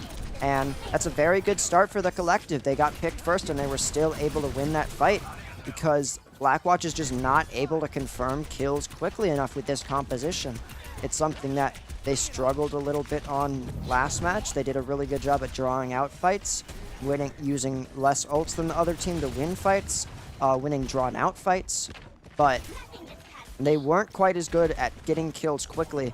And so if they're not able to secure kills quickly, then the collective might do it. But this time, Mekare again gonna pick up Ayaka, and then Zeratul going to use Wuyong ult. Doesn't look like we're going to get 10 on the Valley, but Dynasty is going to fall to that. Zest is going to fall at the same time. Vion picking up another kill of Kitty. We are going to see the TP and Suzu used from Llama Heist and then taken out. Abkastaj finding Mekare. So Mekare doing a lot in these fights, but not quite enough. Still not able to get any fight wins because Abkastaj isn't dying and is just providing a lot of pressure that Rafflecopter's not able to alleviate from his team, because Ball's not able to get in that D.Va's face quite as successfully. It is overtime at this point, so it's just contesting for Blackwatch, but they do have a lot of resources here. Suzu does get forced early, which is going to lead to the Deadeye. Rafflecopter able to pick up Banana Zest. That's a first pick for them again. Mekare falling low, though, is going to die. Llama Heist is able to take out Ayaka. Llama Heist is able to take out Vion. That's both DPS down, but Zeratul picks up Kitty. We're seeing kills go both ways. The collective could still turn this. They are going to use their ultimate. Llama Heist very low is going to get taken out by that bomb. This could be, they are able to flip the point, so we are going to see some percentage start ticking up for Blackwatch here.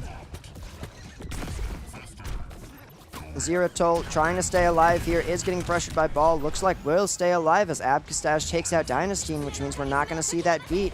We are going to see Kitsune dedicated by the collective, which is going to make it a little hard for the Blackwatch to win, but Rafflecopter, Minefield's taking out two.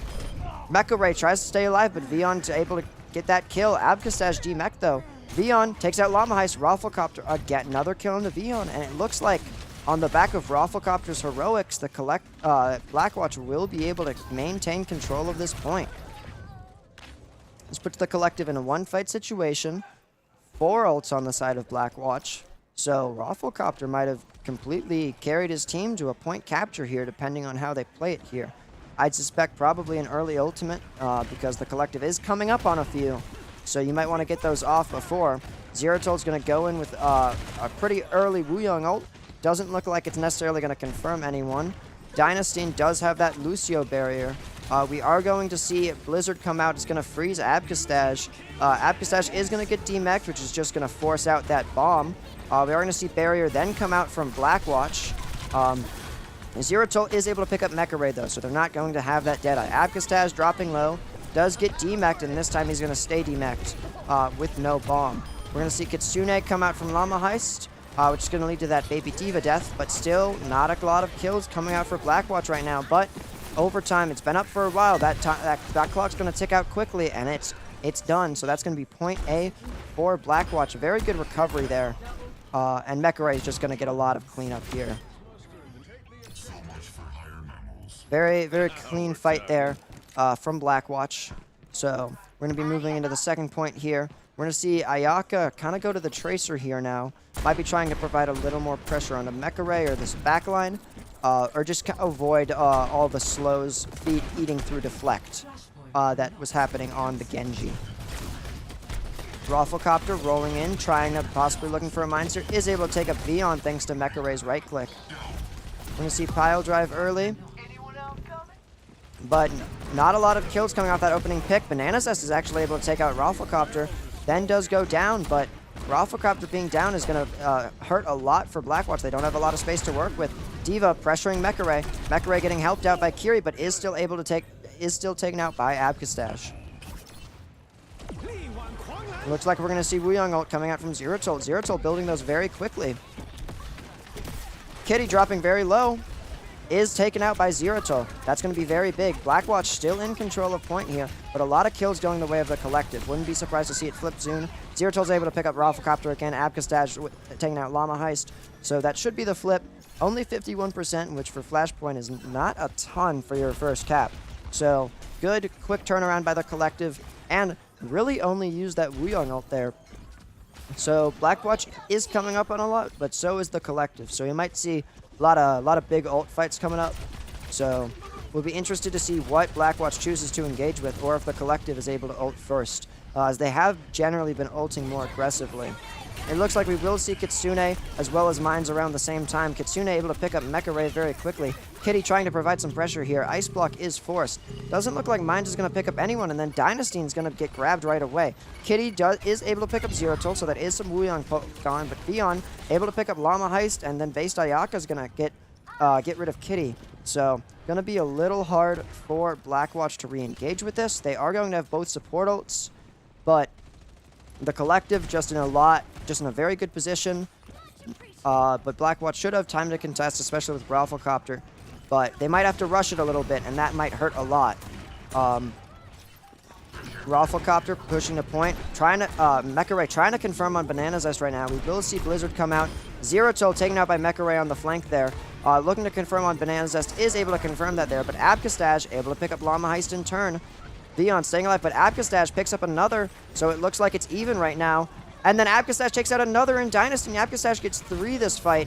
Is going to use ult as gets demeched. Might live. Is able to pick up Rafflecopter with that. Does not live due to the right click from Mecha Ray. Vion trying to take out Mecha Ray, but Mecha Ray picks up Vion. It's very close, but Ayaka able to kill Mecha Ray, and that secures point E, or the second point for the collective. So 1-1 right now, but the collective making a lot of good adjustments. In this match in general, they've been looking at what's happening and changing heroes accordingly. Where Blackwatch generally been more insistent. They did swap the Reaper for the Mei, but that was about it. Llama is going to get taken out by Zerotol, but Zerotol then taken out right after by Mecha Ray. We're going to see a lot of kills both ways. Is one more in favor of the collective right now, but not a ton to necessarily guarantee a fight when Abcastash going a little low here. Still able to take out Kitty though. Rafflecopter dropping a little low, gonna have to take some time, but it looks like the first cap will likely go. Oh, but we're gonna see the collective come back in. Rafflecopter looking to try to get some done with that pile drive, but dropping very low, could get taken out here, but is rolling back behind towards the supports. Ayaka's able to pick up Mecha Ray, Vion Llama Heist, and it looks like we're actually going to see first point go over to the collective, even though we saw Kitsune rush dedicated by Blackwatch to try to secure that fight there. not actually able to secure it. Abkastaz, this Diva's getting a lot of value. So, but Ayaka's going to get taken out by Kitty in the back. So they are going to be down one moving into this fight. We're likely going to see a very aggressive play by Blackwatch here. Looks like we're going to see an early high noon on the side of the collective, actually, just to buy some time, hopefully for Ayaka to get back. Tracer's a very quick character to get back. Abkastaz able to pick out Mekray, but Vion goes down 2. That's Cast is down for both teams. Banana Zest then taken out by Kitty. Kitty grabs 2 this fight. Rafflecopter a little low for ball though. Feeling not super safe. Is able to use shields to kind of keep him up a bit longer. Does have mine, so hopefully going to use that soon, or at least aiming to. However, feels a little low. He might not be able to get fully capitalize off it. Is able to grab Mega. Mekray coming back is able to grab Ayaka. We're going to see that pile drive come in. We're gonna see a Diva ult come out from Abkastaz. While Vion's able to pick up Kitty. Looks like Abkastaz will be able to remech safely, now moving towards the back line. And we will see Kiri teleport as Mekray takes out Vion. We're now gonna see Kiri ult come out for the collective. Abkastaz able to take out Llama Heist, but Rafflecopter picking up a few too. That's both supports gone, so Abkastaz, not a ton of resources left, but stalling out well, picks up Mekray. Might try to go after that Lucio shortly. Kitty able to pick out Ayaka though, so it looks like it's mostly just going to be stall, as this fight will go towards Blackwatch. This field's very good if you're Blackwatch, since you have a lot of ults coming online, but sometimes in this match that hasn't really mattered. The collective's had less ults and has come out on top, so we'll be interested to see if they're able to move in aggressively, try to take the fight before Blackwatch uses their ults. Ayaka getting pressured out on that backline by Mekray isn't quite picked though. Rafflecopter though, big minefield going in, trying to secure some kills here. Doesn't look like it's fully able to quite yet. And it looks like their team's going to stay alive, and Zeratul, thanks to the healing from that, is going to have Wuyong ult now. So they will be able to move in with that fairly shortly, and there it is. It's going to come in. Yep, Pulse Pump's going to get thrown out as well. Just forces out Mayblock, though. Vion moving that out with High Noon. We're seeing a lot of ults dedicated by the collective. Not a lot of kills coming from him, though. Decent advantage, though. We might see Dynasine fall now. Is going to fall, but Vion taken out by Mekray at the same time. Kiri falling low on the side of Blackwatch is taken out. We do see Blizzard try to catch someone. Doesn't look like it will. May, now being pushed, is again taken out by Abkastaz. Rafflecopter just alone on point at this point, and is going to struggle to stay alive too much longer. There's a lot of damage on the side of the collective. They might go after this Lucio first, though, and it looks like they will, and that Lucio is going to be taken out. They're now going to be moving back onto Rafflecopter. It looks like they should retake fairly shortly. They are going to get that retake. But is there going to be a touch coming in from Rafflecopter? There will not be, so that's going to be the second point for the collective, giving them a 2-1 lead.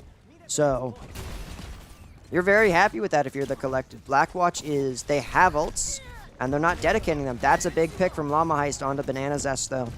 Very, very big, as that's going to lead to no Kitsune from the collective for this fight. So going to be a lot easier to win a fight when you don't have to worry about that. But Zeratul, he's building... Zeratul is building Wuyong ult so quickly. And whenever Zeratul gets it, just uses it right away, starts building again right away. It's like every other fight. It's very nice to have that, because Blackwatch just isn't pulling ultimate, so their charge rate is just so much lower because they don't pull them as quickly. We're going to see High Noon from Mekray come out, is able to pick up Zeratul before that Wuyong ult comes online. Banana Zest going to use Kitsune Rush, and that's going to lead to Mekray. Based Ayaka is going to use Pulse Bomb, get Dynasine. Kitty's going to grab Banana Zest. Ayaka able to grab another while Rafflecopter takes him out. And now we're going to see Abkastaz take out Llama Heist. And now it's just Rafflecopter on point. First cap did go over to Blackwatch, which was good for them, but it doesn't look like they're going to be able to hold it for too much longer, and the cap is going to go through to the collective. Yeah. So we are going to see Minefield and Kitsune, but before that even happens, Zeratul, once again, very early Wuyong ultimate, very aggressive. Doesn't look like any kills are resulting from it just yet, but the team split, and then Llama Heist is going to go down. Rafflecopter trying to get some value on point, but not able to secure any kills. Ayaka's able to pick up Mekray.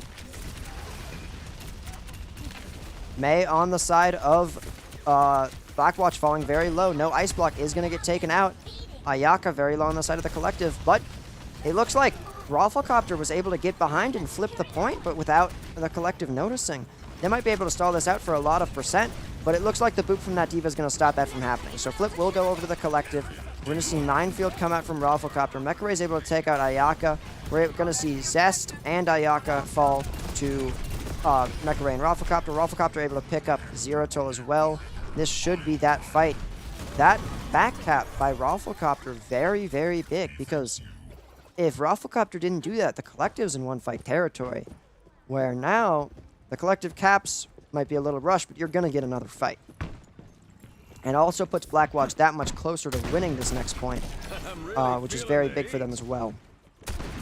Not a lot of ults on the side of the collective, but not a ton from Blackwatch either. But we are going to see a early Blizzard, and then we're going to see Vion's High Noon, but gets frozen out of it, it looks like.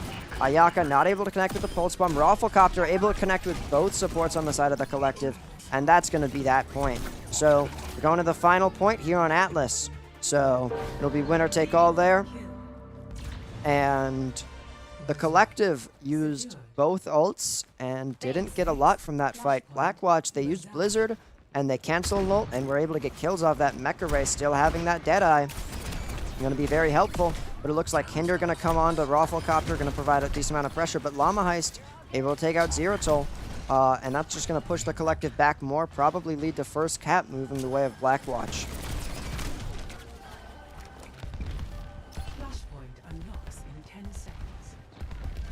Yeah, Blackwatch, they now have a defensive ultimate in the form of that beat.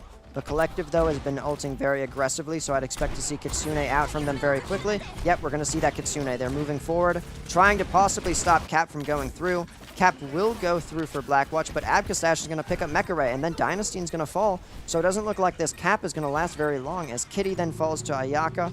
Rafflecopter able to pick up Zero Toll, so probably won't have Wuyong ult quite as early next fight as they might have wanted, but still looks like they're going to get a fairly quick cap. It's only going to be 27% for Blackwatch. So very quick re-engage, and it's all they used that fight was the Kitsune. They're just using ults very quickly. They're not being stingy with them. They're like, we'll figure out a way to get value, and they're just pulling them. Which is leading to more ultimates overall. But Rafflecopter, big minefield, gonna pick up Vion. Abkastash able to pick up Mekare with the D-Mech, and then Kitty with the bomb. So that's 2. Banana Zest dies. That's gonna be make it an even fight. Looks like fairly healthy either way. Rafflecopter trying to force the cap. Doesn't look like it's gonna happen. Zero Toll gets back, takes out Dynasty, uses the ult as well. Give Ayaka with that ultimate able to go after Llama Heist and able to get that kill. Kills coming through for the collective. And they did use a lot of ultimates in that fight. Blackwatch is going to have more, but Blackwatch just isn't using them quickly. Like, Collective's going to go in, probably Pulse Bomb, probably Deadeye before Blackwatch is, and that's going to provide a lot of value. And here comes the Deadeye. Rafflecopter's able to pick up one beforehand, but now it's an even fight. And Vion able to pick up Llama Heist before the Kitsune comes out. And then it's going to be cleanup here. They should be able to stop the back cap from Rafflecopter. And it doesn't look like a Rafflecopter is going to be able to get that cap, so this should be the collective's point, as long as they're able to kill Rafflecopter before too many respawns come in. Rafflecopter going to get hindered, is going to die out, and then Mekare going to try to come back in, but isn't able to touch, and that's going to be the second map and match to the collective. I think the collective did a really good job of understanding how to play around that ball and how to get value in their own game, because they did a really good job of recognizing when Rafflecopter was going for a back cap or when they could aggress. The collective was playing very aggressive, especially with ultimates, and that allowed them to get so much more value throughout the course of the game, and I think that helped them a lot. And so it was very good to see the collective and another team kind of take advantage of what they could see from Blackwatch and put that into practice in order to get a very decisive win from them. Both maps were fairly close, but Lijiang 2-0, and then Atlas was a 3-2, but there were points where the collective looked completely in control, and it was only when the fights got scrappier and a little out of hand that Blackwatch was able to take fights more consistently. So will be interesting to see if in the future matches Blackwatch is able to make some adjustments, maybe use some of those ultimates earlier in order to make sure they keep up with their ult economy stays in pace with other teams, because if other teams are always ulting first, support ults always coming out first, then they're just going to have more ultimates throughout the course of the game, and that's going to make a big difference because Kitsune is being held a lot, and Kitsune and Beat are both being held a decent amount compared to, say, Zerotul on the side of the collective. Zerotul was ulting essentially off cooldown. As soon as that ult was up,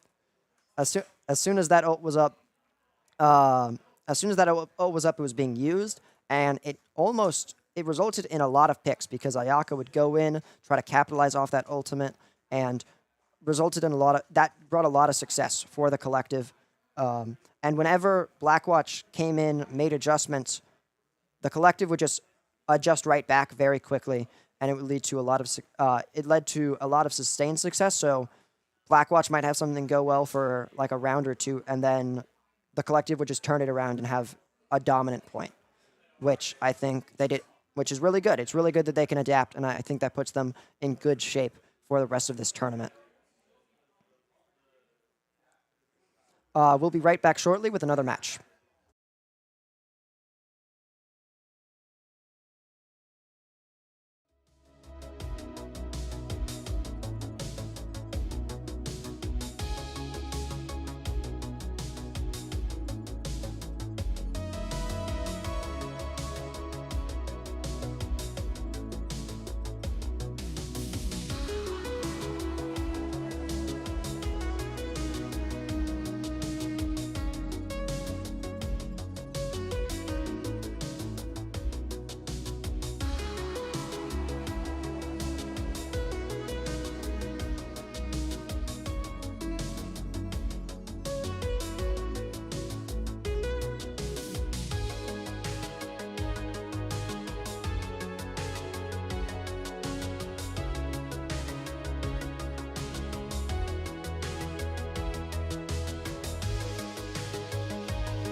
Welcome back to Boilerfrag. We're going to be starting another match here very shortly. We're going to be going to Lijiang Tower. The two bans were Cass and Junker Queen. So, should be an interesting set of bans. We will have Lucio in Lijiang Tower this time, unlike the previous two matches. So, should be exciting to see. We'll be jumping in very shortly with those two teams. With the lack of Cass, I'm interested to see what other hit scan these teams decide to slot into that role. Lijiang Tower will often have a lot of sim, so very much could see that happening, but could also see something like maybe on Gardens and stuff, we see something like an Ashe. A lot of options here for those teams, so we could see a wide variety of stuff. So it'll be interesting to see what they pull out.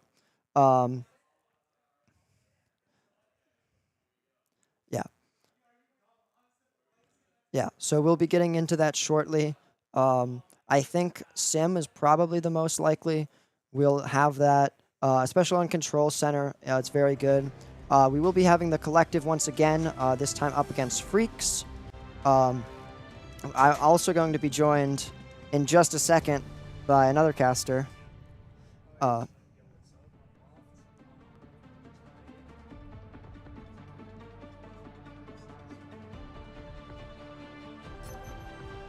for battle. We got Freaks versus the Collective. I did watch the Collective last map. That was a very fun watch. I can't lie. Yeah, it looks like we're going to be seeing Zarya from both teams, and it looks like we'll have Venture, Sim on the side of Freaks, and Venture Torbjorn. Sorry, Sim Torbjorn on the side of the Collective. Which on Control Center, Sim makes a lot of sense. Excited to see the Zarya come out here. No Lucio on the side of Freaks though. The Venture on the side of Freaks is actually gonna be, I think it's gonna be pretty strong here, Loki into White Room. Yeah. And Venture gets taken out quickly. Yeah, we see Overlord being used by in here, using it to kill the Torb. Abcastage finding Schmelp for a kill. J-Chen falling super low, and that'll be the final kill for the first fight for the Collective. Yeah, Vion's able to pick up a lot there. So very quick fight from the Collective. Not a ton of ult charge, though, because of how quick it was. So it'll be interesting to see how they adapt to this. It looks like Vion is kind of nailing those left clicks, so that provides a lot of pick potential if he's hitting those, especially a lot of pressure onto the Venture because of the turret as well. And Ayaka finds Royal Striker with the deflect kill, and Abcastage onto Viper the Sheep. And, I mean, the Collective is just rolling through right now as Venom, Vion, I low-key don't know how to say that, but it's whatever. Finding J-Chen and Zeratul onto sub 1 for the kill. And Freaks did actually find a flip there for a good 7%. But Collective is still going pretty strong here. Yeah, that slight flip might help a little bit, but ultimately it's not going to do much. So interested to see sub 1's moving over to the Reaper here. Probably trying to provide a little bit of help in the front line, maybe put some pressure onto Vion. Abcastage finding Viper the Sheep in the rotation. That's huge. But sub 1 finding a trade onto Abcastage. That is massive for Freaks as J-Chen finds Vion, and the Collective is forced back and has to kite back to their spawn there to get their full team back. As Royal Striker's off the map somehow. Yeah, probably just a quick reset there, but Freaks getting the flip here. That's very good for them. Interested to see if they can keep up this momentum a little bit, but the Collective looks to be trying to engage really quickly, and they do have Grav. And we do see Royal Striker stopping over to the Pharah, and Abcastage is falling super low. Suzu is used. Vion finding a first pick onto Viper, as Zeratul finding Schmelp. Both supports are down, but Freaks find Abcastage for the tank trade, as Vion finds sub, but J-Chen finding Zeratul. Ayaka onto J-Chen. The grab is used, but nothing dies, as Royal Striker is forced to leave as the Collective take that fight win. And one of the most scrappy fights I've seen in a while. Yeah, very scrappy, but it's definitely going to hurt using that grab on the side of Freaks because the Collective, they were able to win that without using a lot of ult, so they're going to be able to probably grab Orb ult here. We're going to see the grab out. Ayaka goes down. Yeah. And Abcastage finding 2, then finding 3. Abcastage and Ven. Kobe Shaq duo just doing it, getting it done. Collective up 70% to 38 right now. As you see, Viper the Sheep swap onto Juno. Yeah, very big ult combo, and the Collective was very efficient with that. 2 ults, the combo together, quick, clean fight, and they're going to have another 3 this fight. My guess is that they were using them very aggressively last fight. I'd expect to see it that way this fight. But MCAS trades out Royal Striker in the meantime. As Rush goes down, Beat goes down, finding everyone. Beat, Blade comes out, and Viper the Sheep's down. Basically, Ayaka finding both supports in the back line, going onto the Reaper. Reaper Fade is forced. And it is dire straits for Freaks as J-Chen finds a trade onto Zeratul, but it will not be enough as Base Ayaka finds a 3-piece McChicken Nugget for the first round win. Yeah, no, very, very impactful blade there from Ayaka. And I think the collective is just doing, they did this in their last match too. They've done a really good job of using ults efficiently, getting what they need out of those ultimates, and using them quickly. Last match, they were making sure they were always using them before opponents, and they've been doing that here. The Grav Molten Core combo came out before Freaks could do anything. The Kitsune Rush in that last fight came out very early, which allowed them to aggress. So they've been doing a really good job with that.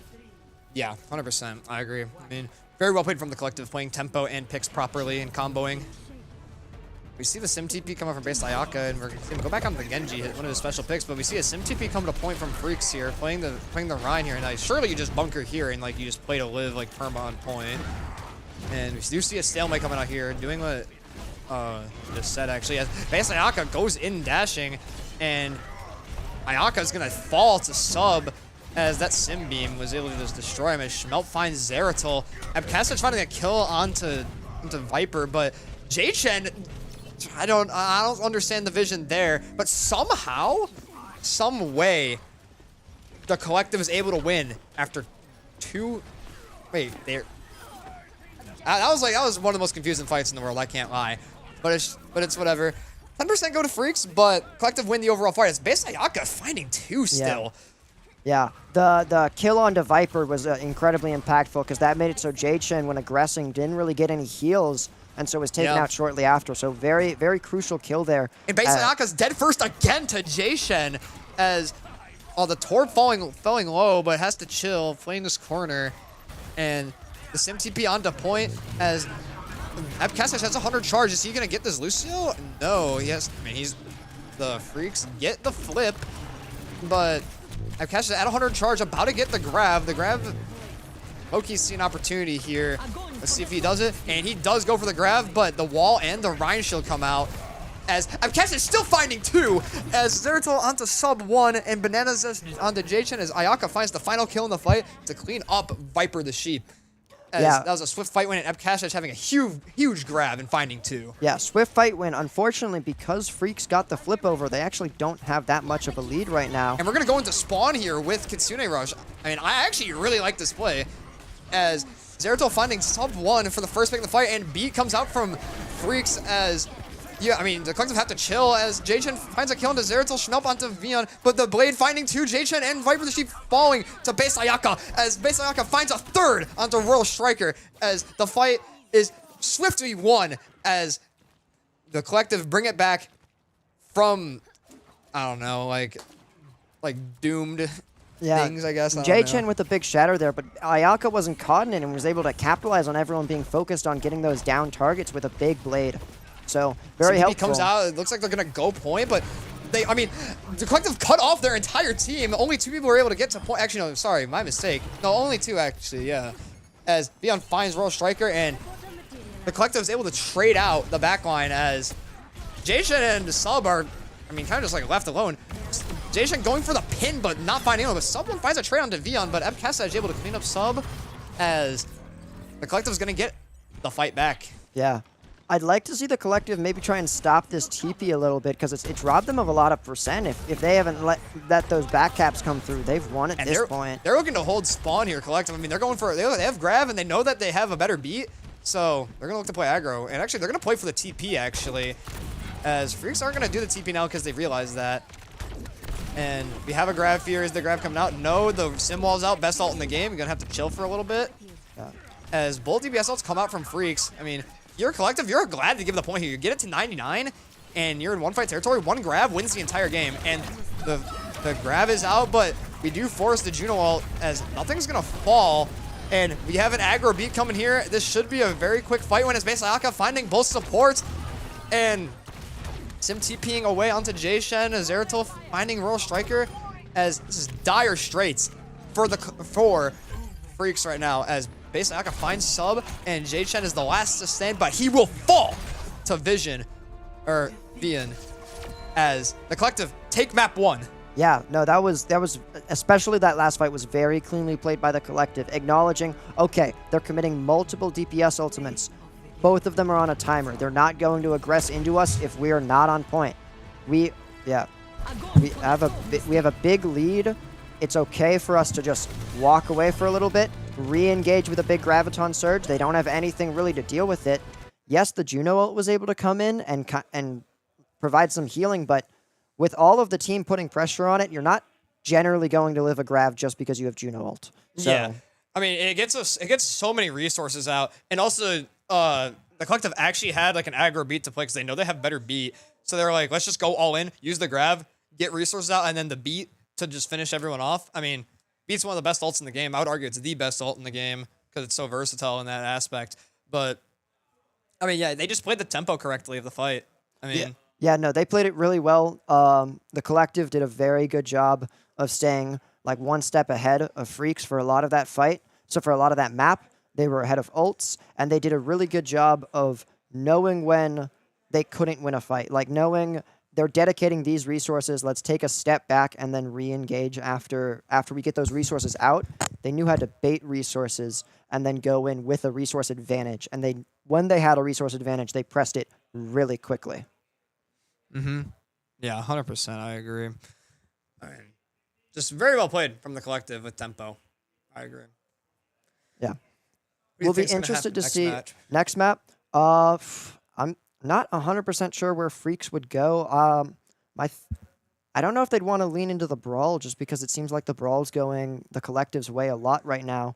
So wouldn't be surprised to see them avoid King's Row, which is a very common second map pick. Mm-hmm. But also wouldn't be surprised to see it just because it is King's Row. I would probably suspect a Zarya ban just because the Zarya was giving them a lot of trouble. Yeah. I mean, we see if Zarya is a problem for them. I mean, I feel like you could see collective like pivot into like the Diva or like even a Winston. Right? Yeah. I mean, Abkastaj in the previous match was having a lot of success on a lot of heroes. Played Doom successfully on Li Zhang, and then played Diva very successfully on Atlas. So I suspect that's probably what will get banned, but I also don't think that's going to cause a lot of trouble for the collective. Zarya's one of the most strong heroes in the game right now. So yeah, Zarya is very strong. So seeing that get swapped, get banned would be not surprising, but I think the collective has the tools in their toolkit to adapt to that very quickly. Mm-hmm. So I don't think the collective's worried about banning or protecting anything specifically. I think they're fairly flexible, and I think they're going to be able to adjust to whatever Freaks end up doing. Mm-hmm. Yeah, 100%. I agree. And I just got word that there is a Saravasa map pick and a Lucio ban. Wonder what the second ban is. Yeah, I think the Lucio ban... I mean, it limits like a Queen comp or like a Ram comp on that map, so... And even like Diva. Yeah, I think they're mostly trying to make it so that it's a little bit harder for the collective to just run them down because the collective was doing that a lot. Mm-hmm. So the other ban will be Tracer, which I feel like that's just kind of the collective choosing to ban a hero that might come out and that they don't particularly want to deal with, rather than one giving them a lot of issues right now. So the Lucio ban, though, makes a lot of sense. Freaks were kind of getting run over, and the speed was enabling the tank on the side of the collective a lot. So taking out that Lucio, obviously they're still going to be able to do work on that tank, but they're not necessarily going to be able to close the distance as cleanly if Freaks wants to play something that maybe has more of a long-range threat, like Cass or something similar. Yeah, 100%. I mean, the Lucio opens up a lot of options for Freaks. Yep. Looks like we'll be going into the map now. Saravasa. Love this map. Yeah, so no, fun. it's a great map. I've been Flashpoint. Yeah, Love this. I originally wasn't big on Flashpoint when they first introduced it, but the more I've played it, the more it's a lovely mode. I mean, the more you understand the mode, I feel like you end up loving it. And we do see Cash doing with base Ayaka the Reaper Zarya comp. And I mean, this is like I wouldn't say hard meta, but it's definitely a meta comp. Yeah, leaning into that Zarya, definitely very helpful. As of now, Zeratul is on the Mercy. I doubt that stays. It might, yeah, it looks like it will be swapped for the Brig. They Juno will be running Brig. Juno. And also, with the recent Juno buffs, Juno Brig is actually like playable now. Yeah. You can see it coming back here now. I do see Freaks going Hazard, and honestly, I don't know how I feel about the Hazard. I mean, into this comp, Hazard can't play the game, low-key. Yeah. I mean, Hazard's going to do the best he can to try to split the front line, back line, but I really don't... And he is doing that now, but it's just they're able to break the wall, and there's so much pressure from Torb and Bastion that you're not going to be able to do a ton. Zeratul is going to be able to take out Viper pretty early. For the first pick, and Zeratul finding sub as well, and Ayaka onto Royal Striker, and I mean, Freaks are going to have to get out here. I mean, like, just kind of just like walked on him, and Freaks just didn't really have a response for it. And H-Shen is just taking damage. Like, a lot of damage. Yep. We saw that entire fight up. Cast just looking at him like perma, right? Yeah. We saw that, right? Yeah. Zeratul was able to get a lot of ult charge that fight, just getting that Inspire uptime from all the whip shot kills he got, was able to get a lot of healing, and is getting very close to a first rally. And Collective are able to roll over this fight. As I mean, Jay-Shen, you see him go in on Hazard, and he just can't kill anything. I mean, like Bastion, Torb, like Zarya bubbles, like this guy's not gonna die. Or none of these guys are gonna die. Yeah, no, it's going to be very hard to get any kills just because the Juno Brig is going to provide so much, but getting a kill on the Brig's going to do a lot. Brig thing is we're Ryan here, dying to the Reaper, and finding a trade onto the Reaper, but Roshliger finding Ayaka, and Vian finding Schmelp. And don't think Freaks will have a touch here, as the Collective is holding really close right now. Yeah, holding very close. We are going to see Hazel, which could come out, and it looks like that is going to come out quickly. Downpour coming out, but Collective low-key popped like 4 ults, and I mean, this is just gonna be an easy fight win. As, I mean, 1 for 4, you take that if you're Freaks. Yeah. But down 1-0. Yeah, maybe a little bit of a miscommunication there from the Collective. 4 ults coming out, not ideal, and they've generally been pretty good with their ult management, so little surprised to see all 4 come out there, but got the fight win. See the rush coming out here from Freaks. I mean, surely you just kite this out, right? And it looks like we will be seeing a kite, but Royal Striker finding base Ayaka, and I'm actually lying, as Zeratul is actually in playing Reinhardt, dying to sub, but Vian finding a trade on the sub. Abkasaj onto Royal Striker. Fight's actually a 3v3 right now, as Abkasaj is beaming Jay-Shen, and Jay-Shen is forced out. It has to leave, as the Collective are going to get the point cap here, and I mean, Freaks are gonna back up and reset, or take a soft reset. Yeah, very clean fight there from the, sorry, not clean, but good job coming back from that fight. They were down 2 and they were able to get the kills to keep cap on that. Looks like we're gonna see Juno ult as well as Reaper ult, which is gonna lead to 2 kills. Should be a first cap here for the for Freaks. Yeah, and I mean, the Collective gets 35%. I mean, that's like a fight's worth of time that you get. So, I mean, not horrible if you're the Collective. I mean, you're able to build ults now, and Freaks, I mean, they have 2, but like both those ults are kind of like pretty easy to like counterplay. Trickster on a bit of a flank here, does get caught out, but looks like we'll be able to make it back safely without getting picked there. The Royal Trickster is out, and he's playing top left now as Leon is shooting the Hazard. Tectonic Shock comes out, as Jay-Shen finding base Ayaka, as Royal Trickster is still going, finding another onto Vion, as Schmelp finding Zeratul and someone onto Banana Zest, and it's looking like a point win for Freaks here.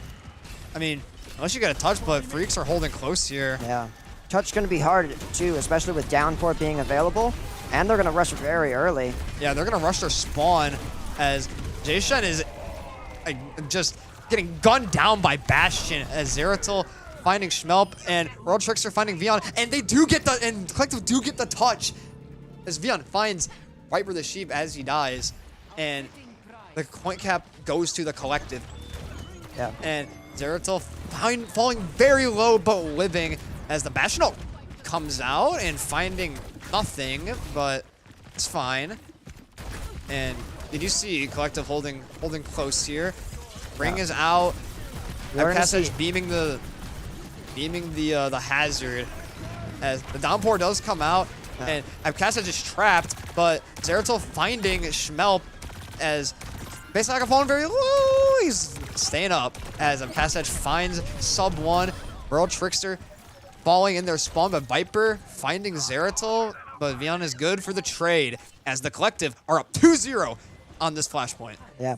Only using the rally there in reaction to the downpour is definitely very good. Being able to keep that other support ult is going to give them a relatively easy first fight here on the 3rd point, because the damage boost from that orbital ray is going to provide so much value here, I think. Like Yeah, 100%, yeah. I mean, the orbital ray here, I mean, orbital rays are going to be mirrored, but you do have the Blossom with your Freaks, so... Especially with Bastion, that's just going to be so much damage. With the ray with the Blossom. Huge. As Viper falls to base Ayaka in the pre-fight. Oh no, as the Blossom comes out, finding base Ayaka and finding Zeratul, as Freaks are now up in this fight, but Collective plan to invest the orbital ray, as Abcash is finding J-Chen, sub 1 onto Bananas, as Abcash is finding 2 onto sub, as this fight's a dogfight, as Abcash finds 3 onto Schmelp, as the other 2 Freaks are just gonna leave and not try to contest Abcash on the point, as he stands alone. Yeah, Abcassage is able to flip that. And they have the Grav Molten Core combo. We've seen them go for it before. I bet they go for it again. And a pick on Trickster is going to make that easy too. Yeah, as Ayaka finds... You see both rings come out. Passage is walking onto the front line. Honestly, don't really need to commit here. Just need to take some space. Chill. And World Trickster falling early to base Ayaka again, as someone finds a trade onto Vion though. Yeah. And Zeratul finding Viper, Rush comes out, and Ray comes out. Both support ults are out from Freaks, as J-Chen finds Zeratul, sub 1 onto Bananas, as both supports are down from the Collective. J-Chen onto Ayaka, but Abcassage will soon fall, and that will go to Schmelp. Yeah, that's a good fight win. They didn't use a ton of ults, but stacking both support ults is going to make it very hard, especially if the Collective goes in aggressively with that Graviton. It's going to be hard to turn a fight when you get grabbed if you don't have any support ults to kind of help you at least like dissuade the other team from shooting you. There's not much they can do about it. Freaks have both DPS ults, but the Collective has their huge win con here of the Molten Core into Grav, and we're probably going to see a Blossom here in a second, as first bubble is out, Shout is out, and Grav's gonna Grav come. and Blossoming. Jason finding Zeratul, World Trickster finding Vion with the Tectonic, as Schmelp finding Banana Zest, and Freaks are going to take this fight really fast with both DPS ults. Yeah, looks like Flip might come over for the Collective, though. It looks like they will get And the flipped. flip does come. That is huge from the Collective, making it a one fight game for if the Collective win, and extends it to be an extra fight for the recontest too.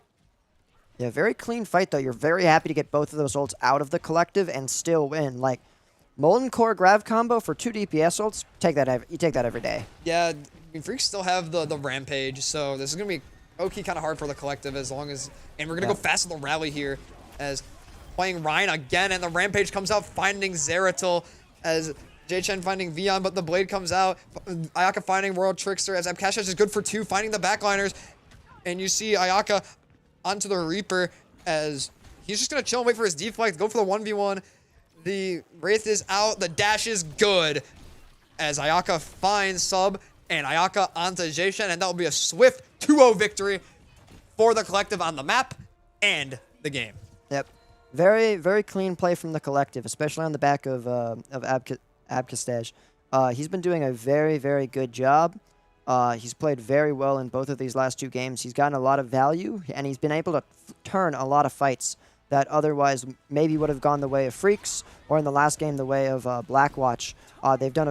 They did a very good job of being able to get a kill or 2 on the backline and just keep fights going. Yeah, 100%. Lots of value coming out from him there. And also, I would like to talk about Ayaka, too. Ayaka played was.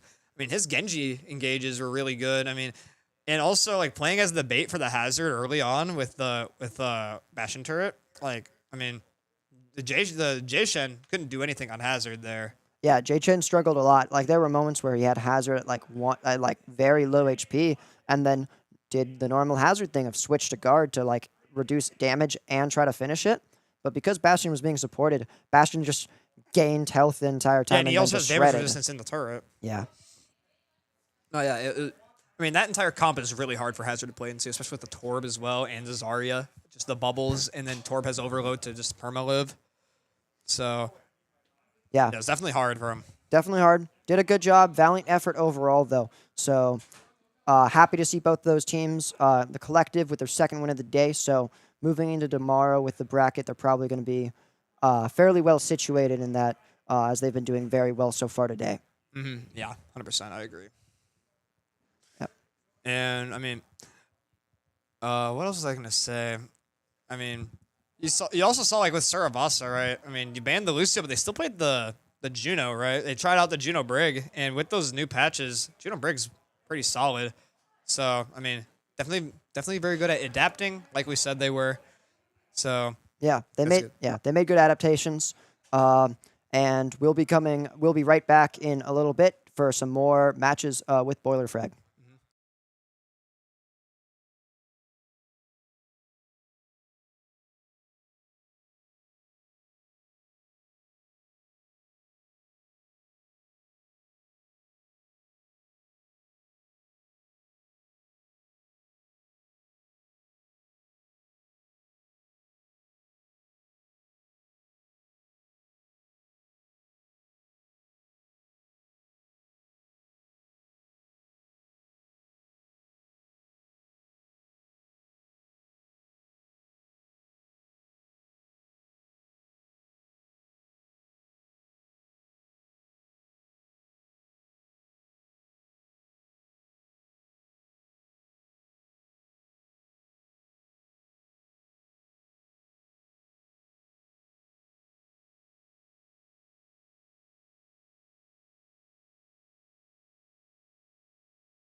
Hi, and welcome back to Boilerfrag.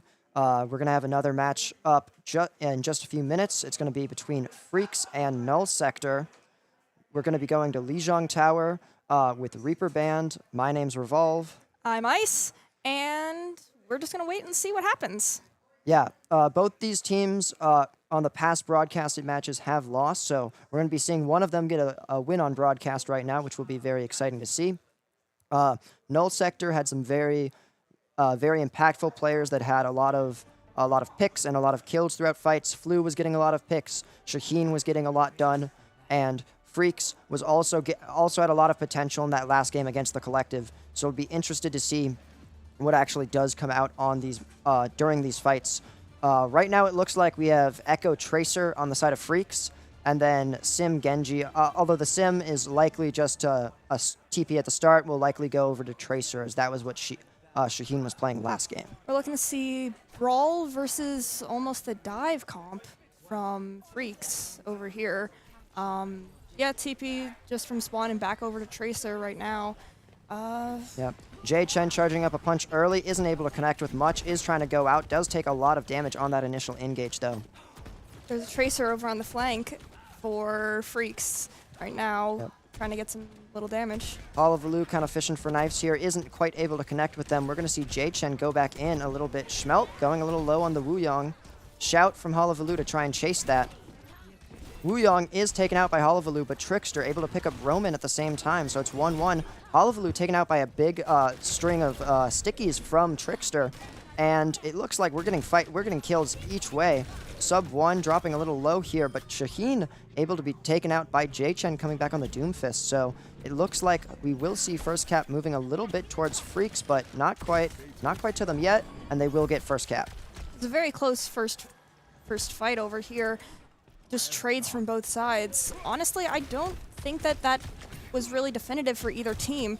So I think that this entire map is probably going to go up to 99 to 99. Yeah, no, very good start for both teams. We will see first ultimate coming online shortly, as Shaheen will have Pulse Bomb, and Jay Chen coming up on that Doomfist ultimate. So we will be seeing Null Sector kind of move towards White Room here, which Trickster might be able to get very good stickies, but both Jay Chen and Trickster are picked right away, so Null Sector going to push quickly on this. It looks like that, yep. Freaks is just going to kind of fall over from those first two picks at the beginning there.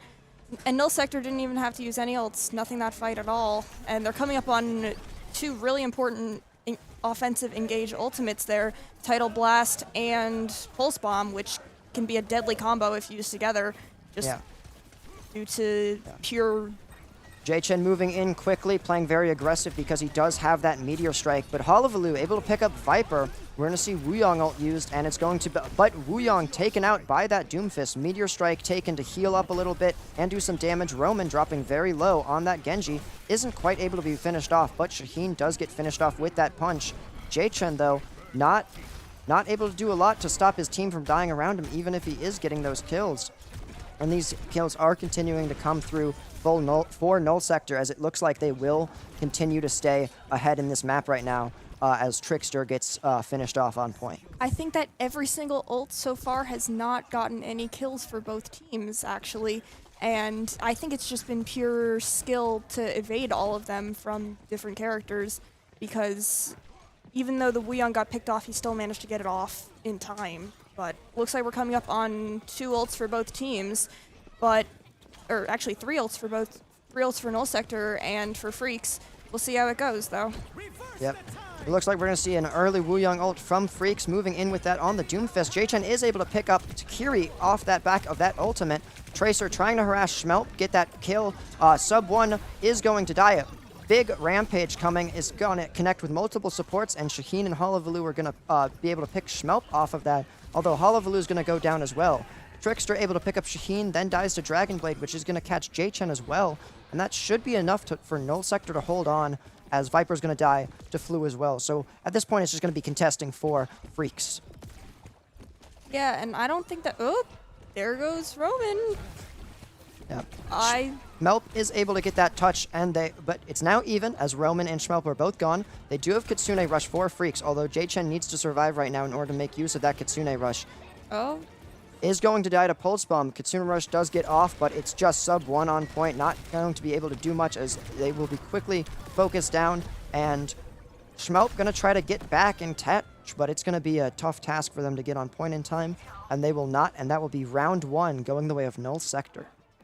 I think that one of the main things for Freaks this round was the lack of ultimate usage that they had, because every single ult that they got, it seemed like it wasn't getting enough value for them, and they just kind of fell over at that point. But it looks like Trickster's coming off of Echo onto Venture, and Venture's Zarya, so we'll see how this match goes when there's significantly less room for an Echo to fly around and significantly more spaces for a Venture. Yeah, looks like Freaks will be going less of a divey comp and more of a brawly comp, so will be interesting to see, especially with that Mei, if they're maybe able to isolate Hullabaloo here and then get some value off of that, because I believe Shaheen is Shaheen will still be swapping back over to the Tracer, so it's going to be interesting to see, are they able to kind of abuse the fact that Hullabaloo is kind of alone as a brawl hero. Looks like Wall is going to come out. Hullabaloo isolated a lot. Is the kill going to come through? They are going to get pinned, and Jachen's going to confirm that kill, but Trickster gets caught by Roman on the other side. So it is 1-1 trade, although taking out the tank for a Venture, you're generally going to take that trade, but shield dropping a little low for Jachen. Hullabaloo switching over to Reinhardt to mirror as well mid-fight. Yep. Going to be a tough matchup for Hullabaloo just because there's going to be more brawl resources for Jachen. We're going to see a support fall on each side. Jachen kind of pinning back to point. Wall is going to come off, keep Jachen safe. Tracer trying to get done, and Shaheen is going to pick up Viper, so that is the Juno down.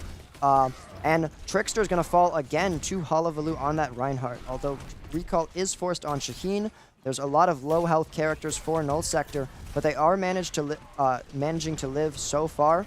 We're going to see a pin on for both Reinhardts as they counter each other and fall to the ground. And it looks like Shaheen might be trying to go after that Ana, but Jachen able to pick up Shaheen, and that's a big shatter, which will lead to a Freaks fight win, which is really big for them. That's kind of the first full fight, and they're going to have ultimate advantage at this point because they're going to be coming up on both Blizzard and Nano. I will say that Fox's Suzu was just a little bit too late that fight. And just barely missed the entire shatter, because otherwise it would have saved almost all of that damage and blocked it for specifically their tank, who got shattered first and got most of the damage from that. And it looks like Blizzard's coming out a bit early to isolate Hullabaloo. Yeah. Sub 1's able to pick up Shaheen at the same time. Flu 2 just able to survive, but the rest of the team's going down, and they're going to go down too. So that very decisive fight from Freaks, only using that one Blizzard. No, they used Blizzard and Nano. So they used 2, but still, quick ultimate. Trickster falls off the map. That might make it a little hard to hold up close when you're down 1. There still looks like they're doing it with that wall, though. I will say that Null Sector is coming up on every single ult, so it seems like this fight is just going to be a press Q button. Yeah. Doesn't look like we're going to see any ults on the other side from Freaks. Makes sense. We saw Kitsune rush. It completely broke Jachen's shield, gave Hullabaloo a free shatter. You're very happy with that for Null Sector. Complete clean retake with 2 ults. Take that every time. It's Freaks. Could have been better, but forcing Kitsune is good, and you will have a defensive ult with Orbital Ray in order to kind of deal with Dragon Blade, although you'll need a little more help than that to make sure you don't get bursted. But they used it quite early, so it seems like they're trying to engage, but they're a bit isolated for that engage. They do pick up Hullabaloo, but the combination of Wuyong ult and Genji Blade are going to do a lot, but Jachen and Sub 1 picking up more kills. Suzu's forced. Jachen does fall, so it looks like it's around even on both sides. However, Blizzard is available, so that might get forced out by Sub 1. Oracle falling low is going to get healed up, and it looks like we will see Freaks forced out a little bit. However, a lot of ults used for Null Sector, not a lot available. Still a good amount available for Freaks. I think that, honestly, Blizzard and Venture ult, forget what it is, Dig, might be one of the best combinations that they have right now to essentially destroy Hullabaloo and make sure that he's entirely out of commission. And it looks like that they didn't even need Venture's Dig in order to burn that kill. Looks like Blizzard's going to do it on their own, and they're able to pick up Flu 2. and Oracle. So that's, oh, they're not even going to be able to grab a ton more contests. At this point, it's just stall. Shatter does pick up some stuns, but isn't able to pick up kills, and that's going to be round 2 going to Freaks. So we'll be going for a tiebreaker on Night Market.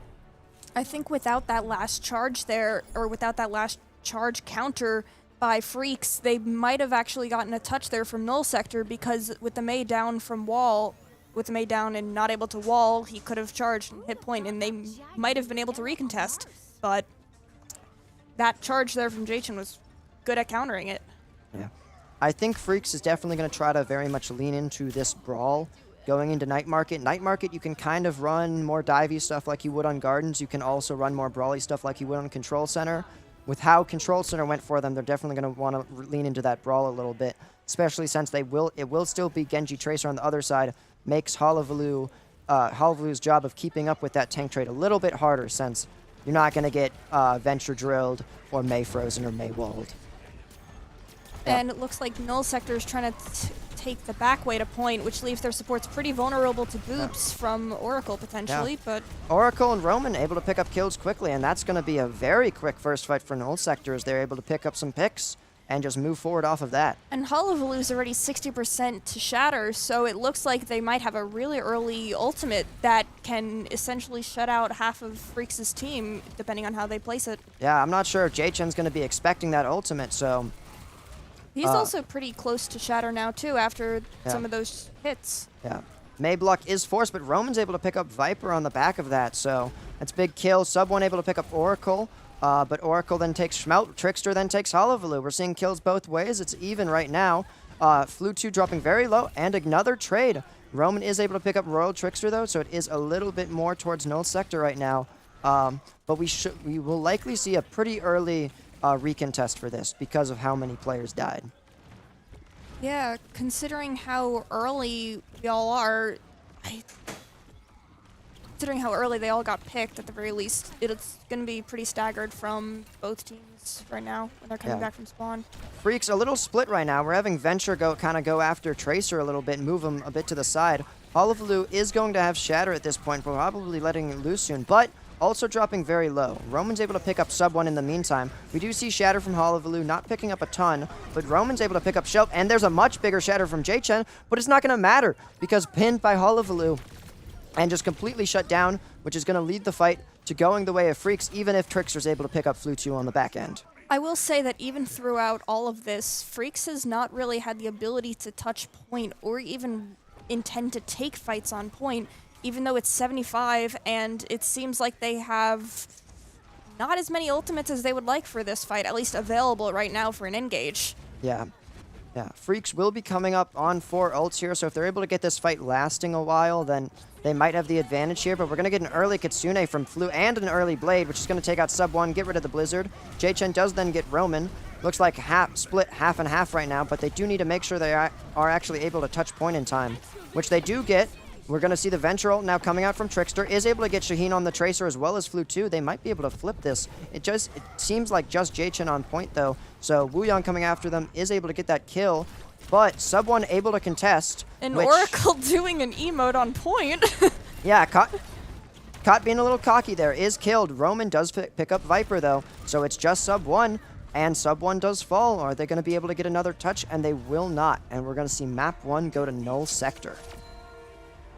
I think that even though it seemed pretty decisive in Null Sector's favor, just point or percentage-wise, I think that both of the teams did quite well, especially going to a map 3, and it feels like that Freaks just had less impactful ultimates and worse ult rotation than Null Sector this time.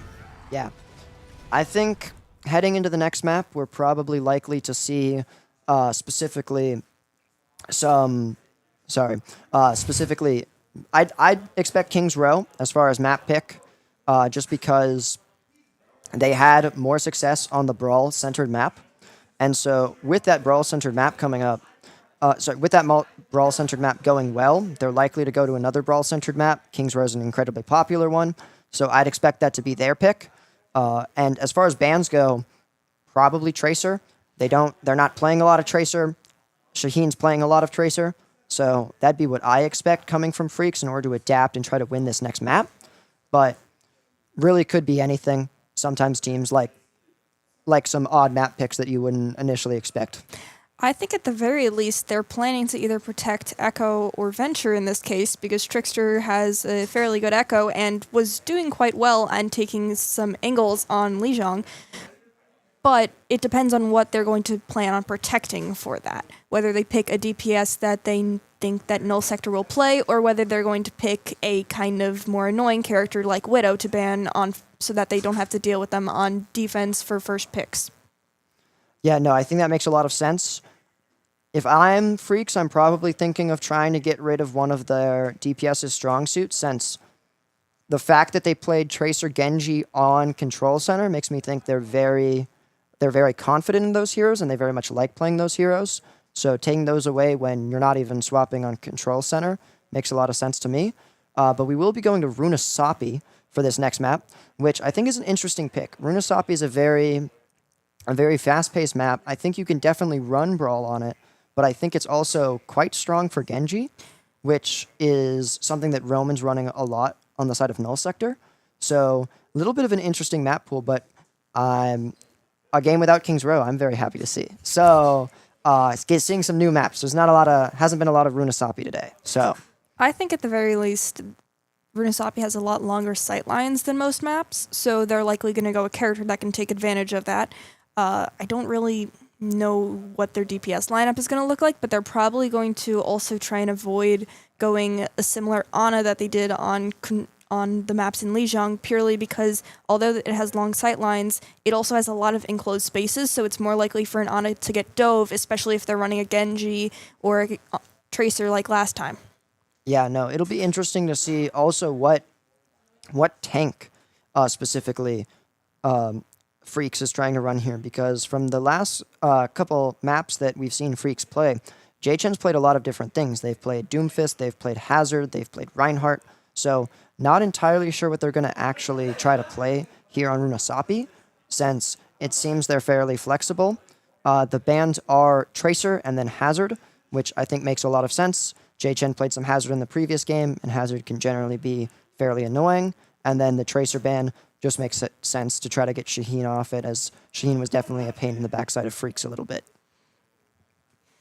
Yeah, I do kind of wonder about their support lineup, though, on this map, because it does seem like that both sides want to kind of run a Wuyang here, especially because of how based on mobility this map will be and how punishing it is for more stationary supports here, especially because one of them, Freaks, was trying to run Juno here, and it looks like they're still staying on that Juno, which might be difficult. Even though Juno has a lot of mobility, this map seems a bit unlike her because of how constrained it is horizontally.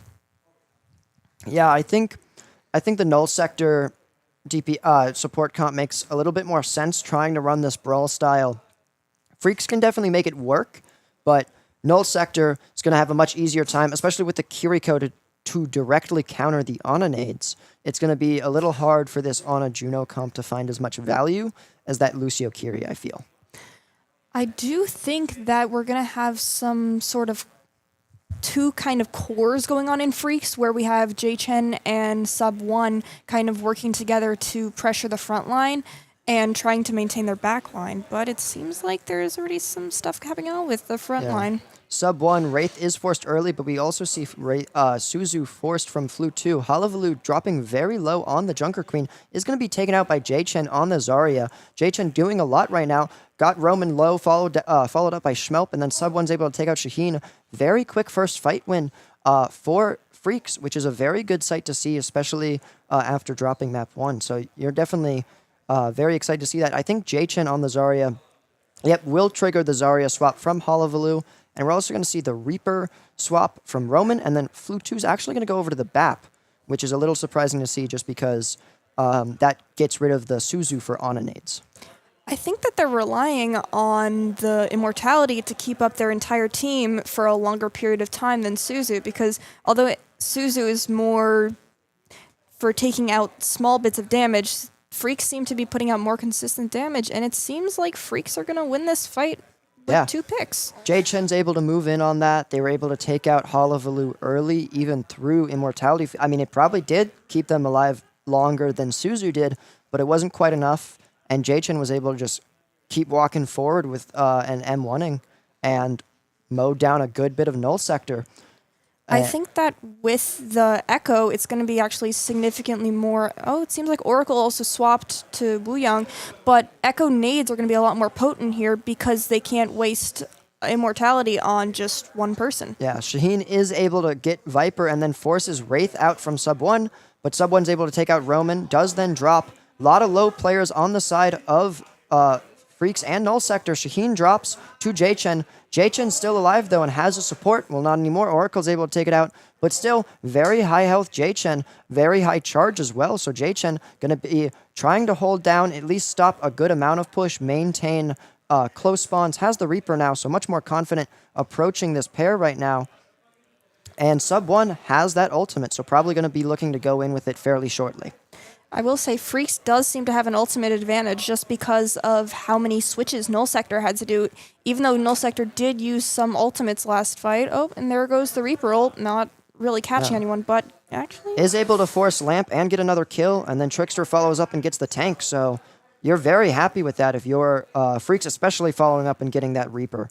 I definitely keep an eye out for Shaheen. Shaheen's had some very quick picks on a lot of players on Freaks. But does get finished up by Schmelp. So Freaks is going to be able to keep pushing here. And Oracle seemed to getting picked off early, almost in spawn, with Tidal Blast coming up. That's essentially taking out an ultimate for Null Sector, especially if Freaks is going to go in early, which it seems like that they are. Yep, going in early right away is taken out by Oracle. So Oracle is back, does have that ult. We're going to see Bap ult, and that allows Flu2 to take out Schmelp. So likely going to see a little bit of a backpedal here for Freaks as they try to maintain the 3 players they do still have alive, so they can re-engage fairly early. Jay-Chen does seem to be a little split right now on that right side. Looks to be a focus of Roman, but it looks like they're going to relatively let the Zarya go because it's very high charge and is doing a lot of damage. It's going to force Wraith from this Reaper. It's good to win that with only the Bap ult, though. That's not a super hot, that's not a super important ultimate compared to some other ones, so being able to keep Grav especially. We're going to see Grav from Freaks come out first along with that Juno ult, but Shaheen's High Noon is just going to kill Sub 1, and then Viper coming right after. So relatively clean fight from Null Sector. Are going to use 3 ults, which isn't a small amount, but you're able to get 3. Yeah, you're able to get 3 out from Freaks as well. And used actually the Juno ult, which was one of the more important ones that Freaks has, especially for defense. But Oracle still has Tidal Blast over here, and if they can use that on a Reaper engage, or even a Zarya engage, they might be able to get a really important pick at the beginning of this fight. Yeah, I'd be expecting a fairly early Wuyang ult here. But we might also see Sub 1 going in with Death Blossom, as he does have it. Unfortunately, forced out with Wraith, is going to go for it right away. Picks up Flu2. Doesn't seem like going to get much more. Oracle does pop that Tidal Blast. Shaheen's able to pick up Trickster in the meantime, and Shaheen's able to pick up Jay-Chen too. Roman able to grab the other Reaper in Sub 1, and it looks like that's going to be a clean fight win for Null Sector. He's going to be able to shrink a lot of this Freaks lead. I will say that because Freaks has Nano coming up next fight almost, they're probably going to be able to get off a Nano Zarya, which especially at hard charge is not going to be great. Hullabaloo very low with no bubbles and is going to be caught by Sub 1, who's also going to pick up Oracle. 2 kills without having to drop an ultimate. Very, very good for this team. Roman dropping fairly low. And it looks like Flu2's also going low. Gonna be caught out by Jay-Chen. Shaheen also caught out by Jay-Chen. So this is a very good fight for Freaks. They're able to get 2 early to start pushing the bot back, and then 2 later to maximize the amount of bot they're able to push without any contest, because they're probably going to get spawns. They did also take out Hullabaloo at extremely high charge, almost at 100, so essentially getting rid of a high charge Zarya is equivalent to forcing out a Nano from Null Sector, just because it takes so long to recharge that. Yeah, Sub 1's gonna grab Shaheen early. Flu 2 does now have BAP ultimate. We're gonna see the Nano Boost come out onto this high charge Zarya and J-Chen. Holovalu struggling to keep up, and J-Chen's gonna win that tank trade. Now moving on to the BAP, grabbing that as well. Reaper's trying to TP out, but will likely get focused down. Is gonna be caught by Sub 1 TPing on the other side. So Freak's gonna continue to move this lead up, and they're coming up on Zarya ult, Reaper ult, and Juno ult, so they have the tools to finish it. Yeah, Null Sector does have a lot of ults, though, in return, and especially if Trickster gets picked off this early, it might be a bit unfortunate for them. Grav comes out. We're going to see kills both ways, but high charge Zarya means you're not out of it yet. Does die to Roman, though, so it looks like while they get almost all the way there to winning the map, they will not quite do it. We're also going to see Holovalu swap over to the Rhine, which might struggle a little bit into the Zarya, but I understand it just because they're getting they're not winning the Zarya trade right now. J-Chen bubble usage is getting a little bit more high energy quicker and is able to burst down the bubbles. I don't know if Holovalu is using more bubbles on maybe Shaheen and Roman to keep them alive, and that's what's causing it, but J-Chen's winning that a lot of the time. Holovalu looking to pin in, taking a lot of damage. We're going to see Reaper ult right away from both teams. Sub 1's able to pick up one, and Roman's going to fall, but Shaheen's going to pick up a couple kills there as well. So still fairly even fight. J-Chen is able to pick up Shaheen, though, so it looks like this will be going their way. Yeah, it does seem that it's quite often where one player on Null Sector gets staggered immensely. And in this case, it looks to be Oracle, which is probably more problematic than anyone else, considering that they've had Title Blast for a while now, and it's their only real offensive and defensive ultimate here. But Freaks is coming up on, or actually has Juno ult, which is a lot better at negating any damage that they can get from Title Blast. Yeah. Freaks does only have that Juno ult. Little surprised to see it come out just because it is very hard to complete this map. So might have saved it for later, but they are going to use it. Immediately taken out by Shaheen, so not going to grab too much with this. Holovalu trying to pin in, grab some more value. We're going to see that Oracle ult going on themselves. Not able to get any kills with it, but Flu 2 able to pick up Schmelp. Shaheen's able to pick up Sub 1, and this should be a relatively clean fight. Strangely, Oracle wasn't focusing Royal Trickster during that, even though Trickster was down at 50 or so HP, and instead decided to focus J-Chen to just take as much damage as possible on the other team, possibly to build up for another Title Blast this fight. Trickster gets caught out early trying to stay in the fight rather than looking for an earlier exit, and that's going to be very good because Trickster was about to have Duplicate, which can be a very impactful ultimate because it can be any ultimate. So, but we're going to see Sub 1 move on to Shaheen, trying to get a lot done here. Does get flash forced and is able to confirm the kill without using any cooldown. So that's going to be very big for Sub 1. Although being followed up by Roman here is going to force Wraith at that point. Sub 1's going to get a little bit of help and will manage to live that. Going back in with Blossom, does get pinned, but picks up Roman in the meantime. Bap Lamp's going to get taken out. Flu's very low. We're going to see Window followed by a Shatter from Holovalu. Although no kills are going to come from it, just a lot of ults. Flu 2's ult is going to come out as well, but it's not going to save them from dying to J-Chen. And then Viper's going to be able to pick up Holovalu as well. So we're almost out of time here, and Null Sector has a long way to push, and they don't have cart right now. So it looks like Freaks is actually just going to leave the bot where it is, force Null Sector to travel a little farther to get the touch. Roman's going to have to Wraith to do it, going to be taken out by Trickster right after. Shaheen's going to high noon, not going to get a ton of value on it though, and it doesn't look like they'll get touch, and that'll be map 2 going Freaks' way. I think that one of the most impactful things for Freaks, that fight, was taking out Shaheen so early, because negating that high noon just entirely made it so they had one less ultimate that entire fight that they couldn't rely on to zone them out potentially. Yeah, no, I think the leaning into the Zarya on the side of Freaks helped a lot. They were able to win that tank trade a lot, and that's what gave them a lot of success on Lijiang, was when they won that tank trade, because on maps where they could where Null Sector could kind of lean away from that and just let the DPS go do their thing and get a lot of kills, they're having a lot of success. If it's like, no, you need to win this tank matchup, it's going to be harder.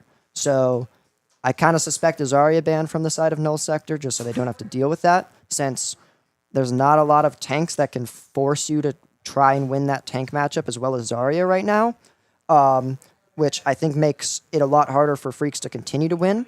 But I think they did a really good job here. I expect the Zarya ban. There are still tanks that they can do to try and force that, like Hazard to try to split the back line and front line so that they can just take the front line duel, or even like a Rhine matchup. So Freaks has options, but I think it's going to be tougher due to a Zarya ban, unless Null Sector thinks they are struggling with something else a lot more, in which case they don't want to ban Zarya. I mean, I think that the Zarya was one of the major problems for that, but since they just banned Hazard, that's probably the reason that they were on Zarya to begin with. So having Hazard open again will just leave more opportunities for them to be able to contest that backline and pressure out the front line to peel for that backline, because the offense or the DPS for Null Sector seems to be pretty self-sufficient. However, their supports aren't really in this case. With a Wuyong and a Kiri or Bap, they kind of are suffering with the reliance on their DPS or on their tank to keep them up. Yeah. It looks like we will be going to Suravasa, and the Zarya ban is coming in as expected.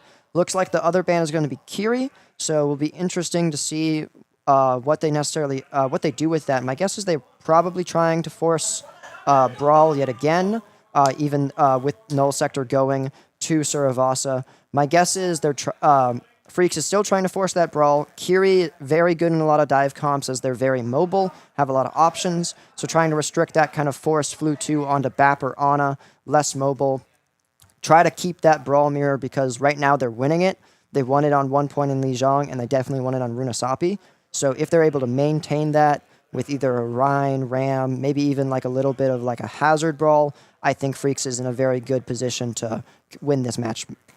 I will say, I think that a Wuyong ban could have actually been slightly more impactful here, because it looks like that their BAP player was the one who's playing Kiri, and a Lucio in a Brawl mirror is not really great if you're not really experienced on Lucio. If you're more comfortable on Wuyong, it's a lot easier to stay with him than it is to try and pick up Lucio on the fly, especially with all of the amp timings and with how reliant he is on wall ride. If you're able to stay on that Wuyong, he's a lot more self-sufficient and able to pick up for some of the DPS's lack of peel, especially considering they were running a more self-sufficient comp.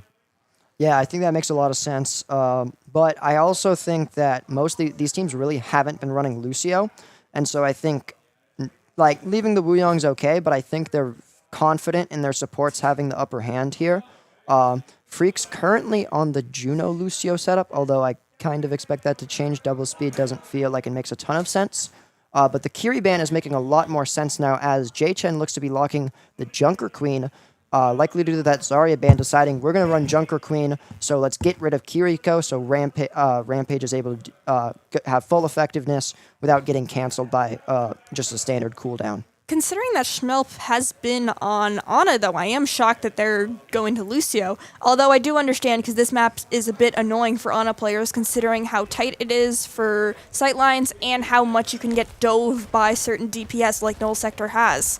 Yeah, relatively similar comp from both teams. Ooh, very good set of stickies coming from Trickster, able to force Flu 2 out a little bit. Which makes it easy for Freaks to take the initial engage. We're going to see J-Chen running on Flu 2, forces that BAP lamp. Flu 2 still very low, is getting beamed down by Trickster, is able to live. Trickster also barely lives that engage, and then J-Chen comes back in, is able to grab Flu 2. Trickster falls to Hullabaloo as well, though, so it's a 1-for-1 trade right now, and Wraith is forced from sub 1. Hullabaloo trying to go in, taking a lot of damage, though, as J-Chen moving in on them. Reaper trying to TP out. Shaheen's able to take out Viper. And we are seeing a few more kills go the way of Null Sector, but they are down their tank as well, which should make it hard. J-Chen's able to pick up Roman, kind of even it out a little bit. Schmelp a little low right now, but is getting help from the shout from Junker Queen. Shaheen trying to look for that kill. Recall is forced, is able to secure it, and is currently trying to stop Cap coming over from Freaks. Keep that percentage ticking, and it looks like they're going to get it. Flu 2's able to take up J-Chen, and that's going to be a very, very big turn for Null Sector to keep that point the entire time. J-Chen being 91% to Rampage is also really good, even though Oracle is 95 or almost has Title Blast. It's going to be a really tight match, and considering that Schmelp also has a beat, I think that this might be a fight win for... Oh, yeah. Flu2 taken out early. Jay Chen's able to pick up Oracle as well. Hullabaloo dropping low. Is able to pick up Viper though, and Sub1 taken out by Shaheen after the Tidal Blast is able to knock him down. Schmelp is able to pick up Hullabaloo, but then falls to Roman. It's just the DPS of Null Sector, but they have been having a lot of success here in stalling out. Shaheen going to be trying to stall out point, is trying to take out Trickster, falls to Trickster and takes Trickster out, so trade, but you're happy with that with Freaks because you were able to secure the point and Sub1's already back. They also didn't have to use Beat there, which is going to be really good in defending against both Blade and Queen ult over here from Null Sector, but they might have to use it on Pulse depending on who Shaheen decides to target. Yeah. Trickster Freaks nearing both DPS ults and also has Beat, so that's going to be a good set of ultimates, but almost everything but Tidal Blast coming out for Null Sector. They're able to get Bat Lamp out early, so that's gone, and then Flu2's followed up. Schmelp got Ajaxed over here. Yeah, Schmelp got Ajax, so that's going to hurt a lot. We are going to see Pulse Bomb whiffed by Shaheen. Jaychen's going to fall. Hullabaloo's going to fall to Jaychen, and then Roman with Blade is going to pick up a couple kills, and it looks like this fight will be going the way of Null Sector, so they will be able to pick up this point. Shaheen is taken out by Sub1, though, so there will definitely be a chance to contest here for Freaks. Lucio comes back, Oracle dropping very low, and will be taken out by Schmelp on that Lucio. Every single fight here seems like it's going to either the last person standing or whoever decides to come back from spawn first. Flu2 using the field over here, window over here, and they use Carnage to hopefully take back the point for the last time. Yeah. Little unsure about that Carnage just because Flu2 already did pick up 2 with the window, so not 100% sure you're happy with using that, as that puts you at kind of a disadvantage for the next point, as you really have no ultimates. You're kind of close to Tidal Blast, but then on Freak side, you're close to Rampage, you're close to Juno ult, you're close to Copy, so you're not happy that you didn't get that Copy off before death to maybe flip it, but you have a lot of ultimates to try and win this next point. I think that depending on where they take this next fight will kind of change it, because if they take it in that room, Trickster's not going to have a lot of angles to be able to do anything. That's a Rampage. Jaychen does fall, but Flu2's going to fall as well. The Rampage is going to catch Roman. Viper able to catch Hullabaloo. This is very good, although Shaheen, again, still here. Shaheen's always going to be able to have a chance to flip these. He's been doing a lot. Oracle dropping very low is going to get taken out by Royal Trickster's Rampage. Yeah, and even before the point unlocked, we've already got essentially an entire fight happening and going to be a recontest by the time of 10%. Shaheen's still here with a Pulse Bomb, and I think that they're going to be targeting Juno because they probably have ult, but gets that recall forced. Yeah, is able to finish that Juno with the help of Hullabaloo, although Sub1 able to take Flu2, and then Hullabaloo is able to fall as well. Baplamp's gone, they don't have any ultimates to commit with, and Sub1's able to take out Oracle. That should be it, but Roman and Shaheen Shaheen gets taken out by the other Tracer, Roman gets taken out as well. And no ults are used on the side of Null Sector, you only see the Juno ult come out from Freaks. I think both teams are not terribly upset with that. Null Sector are going to have a lot more ults here, but you're going to want to use them quickly because you want to end this fight decisively before Schmelp can potentially get up to a beat, which would be disastrous if you're not able to get your ults off before that. I will say, I think that the early picks are what makes or breaks fights here, because it looks like Null Sector is going to take the point with their 2 early picks versus Freaks' 1. And they didn't have to use any ults there, although Sub1 didn't use Pulse. And Null Sector's coming up on every single ult, and Schmelp only has Beat to counter that. I think that Trickster's probably going to be coming up on Copy at some point in the next fight, so they might get another support ult from that, but nothing that can really help other than Carnage, maybe. Yeah, very, very good set of ultimates from Null Sector. Winning that fight with no ultimates was enormous. We're going to see an early engage here from Jaychen. Hullabaloo is going to move in with Rampage. That's going to lead to Schmelp Ajaxing yet again, which hurts a lot. Viper's going to go down, and at this point, it's going to be cleanup for Null Sector for this fight. Yeah, getting to flip that point, or not even flip it, just maintain control when they're at 87% is going to be a bit of a desperation next point for Freaks, because they need to win next fight. Or next point entirely, especially considering Null Sector's probably going to get one more fight off on this point, and if they don't touch, they're going to lose it. Yeah, Shaheen probably going to be looking for an early pulse. We're actually going to see Roman ult first, going to pick up Viper, which they're down 1 bit support. That's going to be very harmful in the tank trade. Jaychen trying to go into touch. They're going to be down both supports now as Schmelp goes down, Sub1 goes down, and it looks like that's going to be the second point going the way of Null Sector. So Freaks, if they want to win this match, they're going to have to win 3 points in a row. I will say Schmelp Ajaxing twice in a row is quite par for the course for Lucio, considering Ajax got 3 in one map. But I do think that Freaks needs to commit some ultimates that they can actually hit, because if they can hit a very good Echo ult that can be meaningful, like Window here, they can probably turn it. Yeah, we're going to see an early window from Flu 2. Freak's going to try and kite it very well. Shaheen going in with the help of Flu 2, able to finish that Juno. That's going to be a big early pick. Sub 1 able to pick up Roman, but due to the dash, does fall to that as well. Trickster very low. Schmelp's going to die to that Carnage.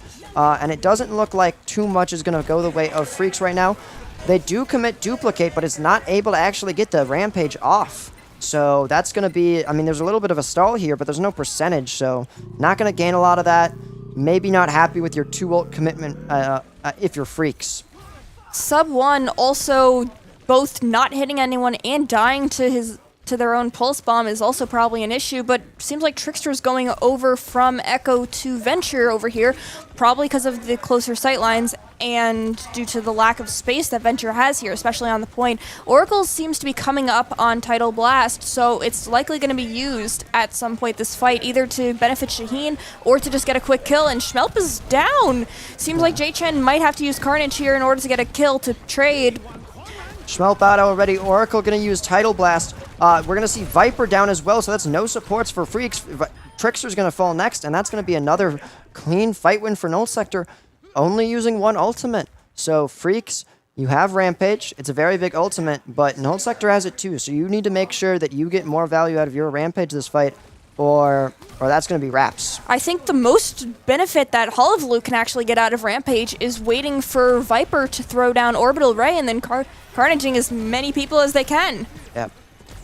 We're going to see Lamp drop already. Royal Trickster's going to be caught trying to go for that kill here. We're now going to see Rampage come out from J-Chen. It's going to pick up Oracle. Flu 2 is also going to be caught out by it, but Viper is taken out as well. So it's only Lucio here for Freaks and going to die before Barrier's going to come out. Freaks does manage to get the flip, so the supports should be able to come back with those support ultimates fairly soon.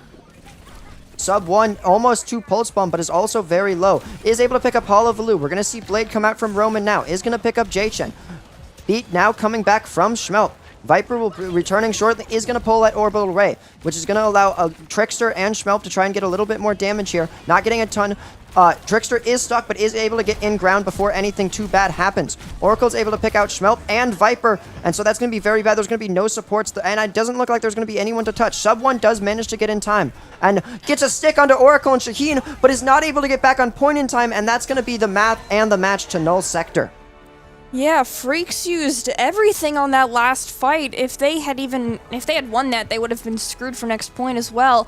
But Null Sector just seems to have better ultimate usage and was able to routinely build up to those faster than Freaks just by pure damage and healing there, which means that they were able to have more impactful fights every time. They only needed to use 1 or 2 instead of all of them that Freaks had to use in order to win certain fights. Yeah, I think you're very happy with that if you're Null Sector. Runasapi didn't go your way, but you're like, okay, if we make these adjustments, we'll be good to go. And they made those adjustments, and they had a very dominant serve also. So we'll be right back shortly with some more Overwatch, as we have at least one more best of 3 before the end of the night.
Welcome back to Boilerfrag. We're going to be having our last match of the day here. We're going to be starting on Lijiang Tower between Freaks and Blackwatch. Once again, I am Revolve. I'm Ice, and it looks like they're going to be banning Cassidy and Queen. Yeah. So, interesting bans. I know this is different from Blackwatch's previous ban strategies. They've previously been banning Lucio on Lijiang and trying to run that ball comp, prevent other teams from running Brawl and just immediately running on their casts. They might have opted not to do that after seeing a cast ban or something similar, since Mecca has been running a lot of casts today. So I'll be interested to see what he plays, since the last time cast was banned, he opted for an Ashe, which Gardens, you can typically run that, but it's a little bit harder on, say, Control Center and Night Market. I will say, the Kiri Zen seems to be a pretty fragile backline, especially with the Ball, who's unable to really provide peel. Considering that Trickster is going on Pharah and they have a Doomfist there, I feel like that the backline of Blackwatch is going to kind of get a lot more bullied.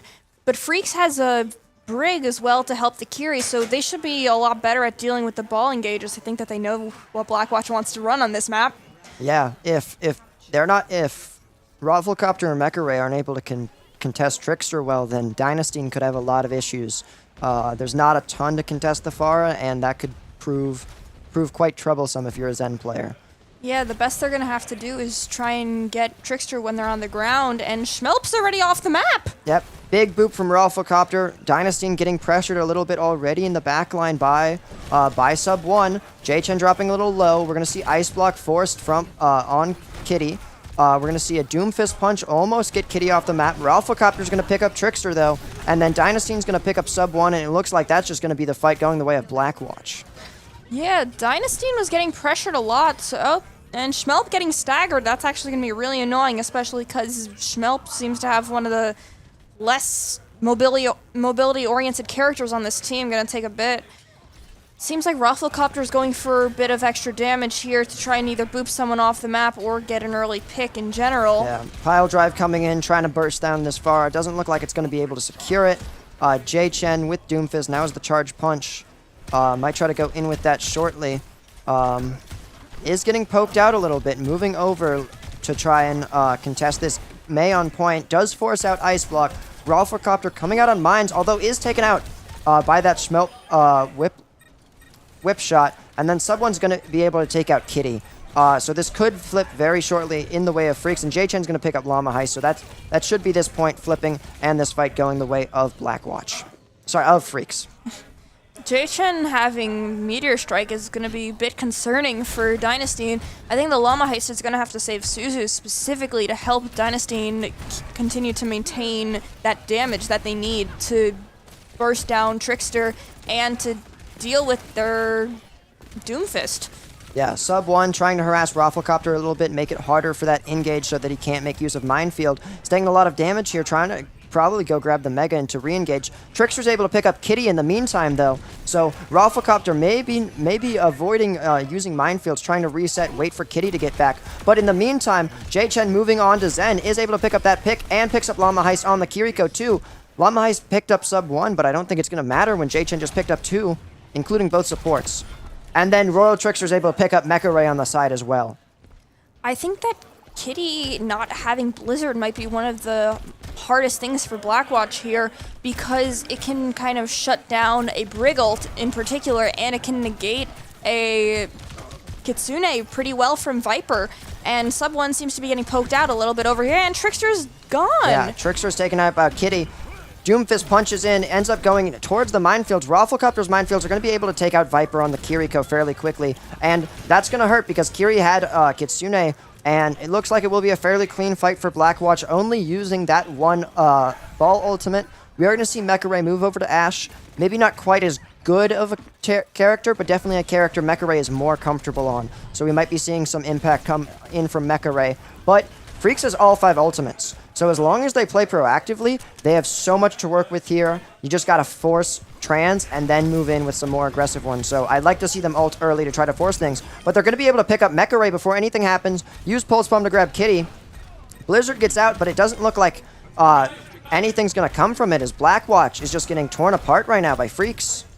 Freaks being able to maintain that ultimate advantage, only using Pulse Bomb. Pulse Bomb, which, Trickster getting picked off early is probably going to be an issue for next fight, though. But because of the ult advantage, it might be okay. But Mecha Ray, depending on how quickly they build up this Bobbin, might be the defining factor for this fight. Because if they can get the Bob for this or next point, it might actually go in their favor. Yeah, looks like Doom's going to get a powered punch. Isn't going to get anything because of that Maywall. Sub-1 falls off the map. That's going to hurt a lot. We're going to see both support ults come out for Freaks. They're going to pick up Mecha Ray and Llama Heist, and then Rafflecopter is going to follow. Trans is going to be forced by Dynasty. That's going to allow Kitty to live a little bit longer on this May, but as soon as this Trans ends, they're both dead. Kitty's dead by Barrage, and then Dynasty follows. And it looks like that's going to be 0.1 going the way of Freaks. Yeah, Blackwatch not being able to use any of their support ults until the last possible moment, not even for Llama Heist, was definitely a defining factor in this, because they just weren't able to get any value off that. The only ultimate that they really had that entire match, just due to switches and the supports kind of being pressured, was that Mines. Because although Kitty was able to get off that Blizzard, they weren't able to get any value of it from getting picked off early with the Pulse and the lack of consistent damage from Rafflecopter. Yeah, Blackwatch has had a little bit of some struggles today with making sure they're ulting aggressively and initiating with those rather than just holding them. They've held a lot of ultimates, and that's allowed other teams to build up ult advantage and have a better overall ult economy, which has been them a few times so far today.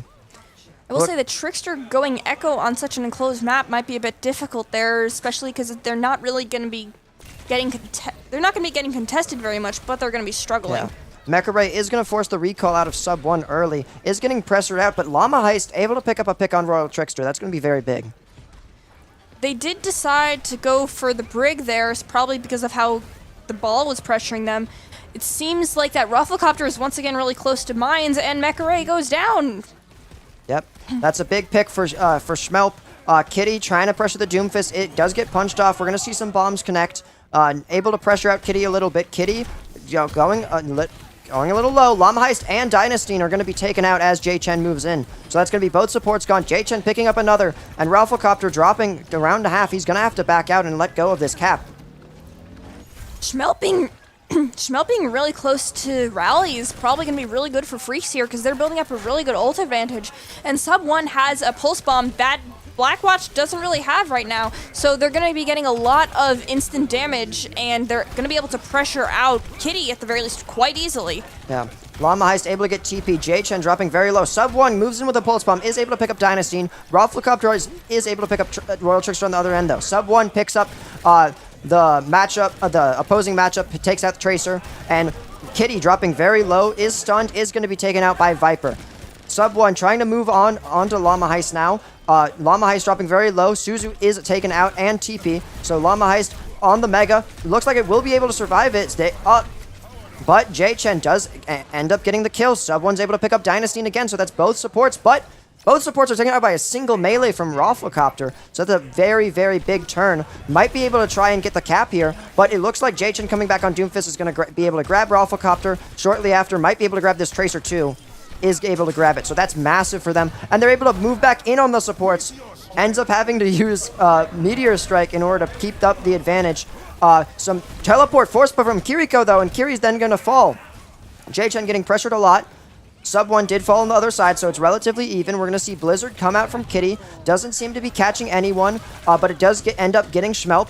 Royal Trickster able to pull ball, gets Minefields off to kind of split the team, but not a ton coming out from either team right now. Dynasty forced to pull rally. Trickster gets taken out by Rafflecopter. We're seeing a few more kills go the way of Blackwatch right now, but Dynasty dropping very low on that Brig does get taken out by Sub-1. But overall, the kills are going towards Blackwatch, and they're going to be able to flip this, although it will be in one fight territory. I think that fight went on for far too long. It felt like there was no kind of break between one fight to the next.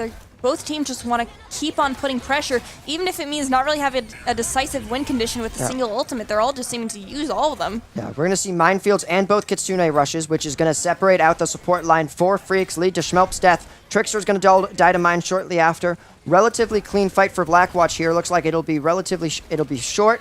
Doesn't get them necessarily a lot of percentage, but clean. They only use 2 ultimates. They get one out as well. They're going to get 2 out with that Meteor Strike. So that's very good. Freaks doesn't have a lot of tools to move back in with. But on the other hand, neither does Blackwatch right now. They're down a lot. Dynasty stunned a little bit due to stopping that Doom Punch. Mekray dropping a little low. Gonna be looking for this Pulse Bomb. That's all they have right now, so they're gonna have to rely on it. Sub1 is taken out by Llama Heist. Looking for the Pulse is Mekray. Doesn't quite get a stick. J-Chen then able to pick up Llama Heist, but Viper goes down as well. So still in the hands of Blackwatch at the moment. Rafflecopter trying to provide a little bit of help to the supports, but Dynasty's going to be taken out, so it's relatively even now, but then Schmelp right back. J-Chen looking for something, but Rafflecopter able to take out Trickster, and it looks like this fight is going more towards Blackwatch, but Sub1 takes out Kitty, and it just keeps on going back and forth with these teams. They keep getting a pick on one, but these fights are not finishing cleanly. Cap moving a little bit over to Freaks, and they aren't quite going to get it. Rafflecopter's going to come back. Hit with a lot of stickies, though, so maybe not able to stay on point for long. Sub1 and J-Chen, we're seeing some more kills go the way of Freaks. They're able to get ball off. They're able to get the Cap, start ticking up towards that 100%, so they can trigger overtime. Rafflecopter definitely going to be able to get the touch, though. Sub1 takes out Llama Heist, though. That's going to be absolutely massive. We're going to see Blizzard from Kitty G after Sub1 takes them out, and we're not going to be seeing a lot from either of these teams. Rafflecopter doesn't even get to Mines, and it looks like that's going to be a 2-round win on Lijiang for Freaks. Yeah, I think that Blackwatch had an ult advantage that fight, but wasn't able to get any of them. They all had the ability to get to them, but they just couldn't manage to secure that damage or healing in order to pull it off. And I think that Freaks really kind of was able to consistently put up that pressure on Blackwatch, so they felt that they couldn't use any of their ultimates. They had to kind of try and use all of them or none of them, and they decided to use none of them. Yeah, Blackwatch definitely had this situation where they kept looking for openings with their ultimates, and they weren't finding them. They kept on waiting for like this to happen so they could ultimate, or waiting for like the right moment to ultimate, rather than Freaks a lot of the time was saying, let's create these moments by ultimating. Let's use this ultimate to move forward. It looks like we're going to be going to Esperanza, which I think makes a lot of sense. It's a very it's a map that Bald's very strong on, so Rafflecopter is going to be happy if Bald doesn't get banned. Wouldn't be surprised if Bald does get banned. And it also, because Cass will not be banned, presumably, that will allow Mekray a fairly good... Atlas. Doom is banned, so there will be no Doom from J-Chen. Blackwatch likely did that also to protect the ball from getting banned here, because Atlas... ball comps are actually pretty pervasive, and you can get a lot of damage there purely just because of how you have to focus all of your main backline or frontline through a certain part. Yeah, the other ban is going to be Kiri, so that's going to make it a little hard for Llama Heist to get it the same amount of value, because Kiri's a very versatile support. They're very flexible. They can do a lot. They can help you a lot in brawls. They can help you a lot in dives, so you can kind of play them whenever. Llama Heist not going to be able to play that Kiri. So probably still a brawl comp. Sorry, a ball comp. We're going to be seeing from Blackwatch. Atlas is a very good map for it. I understand why they're picking it. So it'll be interesting to see how necessarily Freaks adapts. I could see them running some of the JQ comps they were more successful on in their previous match, or possibly even Zarya. So I'd be interested to see what they run since that Doom is being locked out. Llama Heist here is seeming to go on Iari, so we're getting an Iari-Lucio backline over there from Blackwatch. They honestly might get pretty focused down considering the low amount of healing the low amount of burst healing that they have at the very least. So if Trickster can get off a good headshot or J-Chen can get off a good hook, they might be kind of screwed there just because of how much damage they can't heal quickly.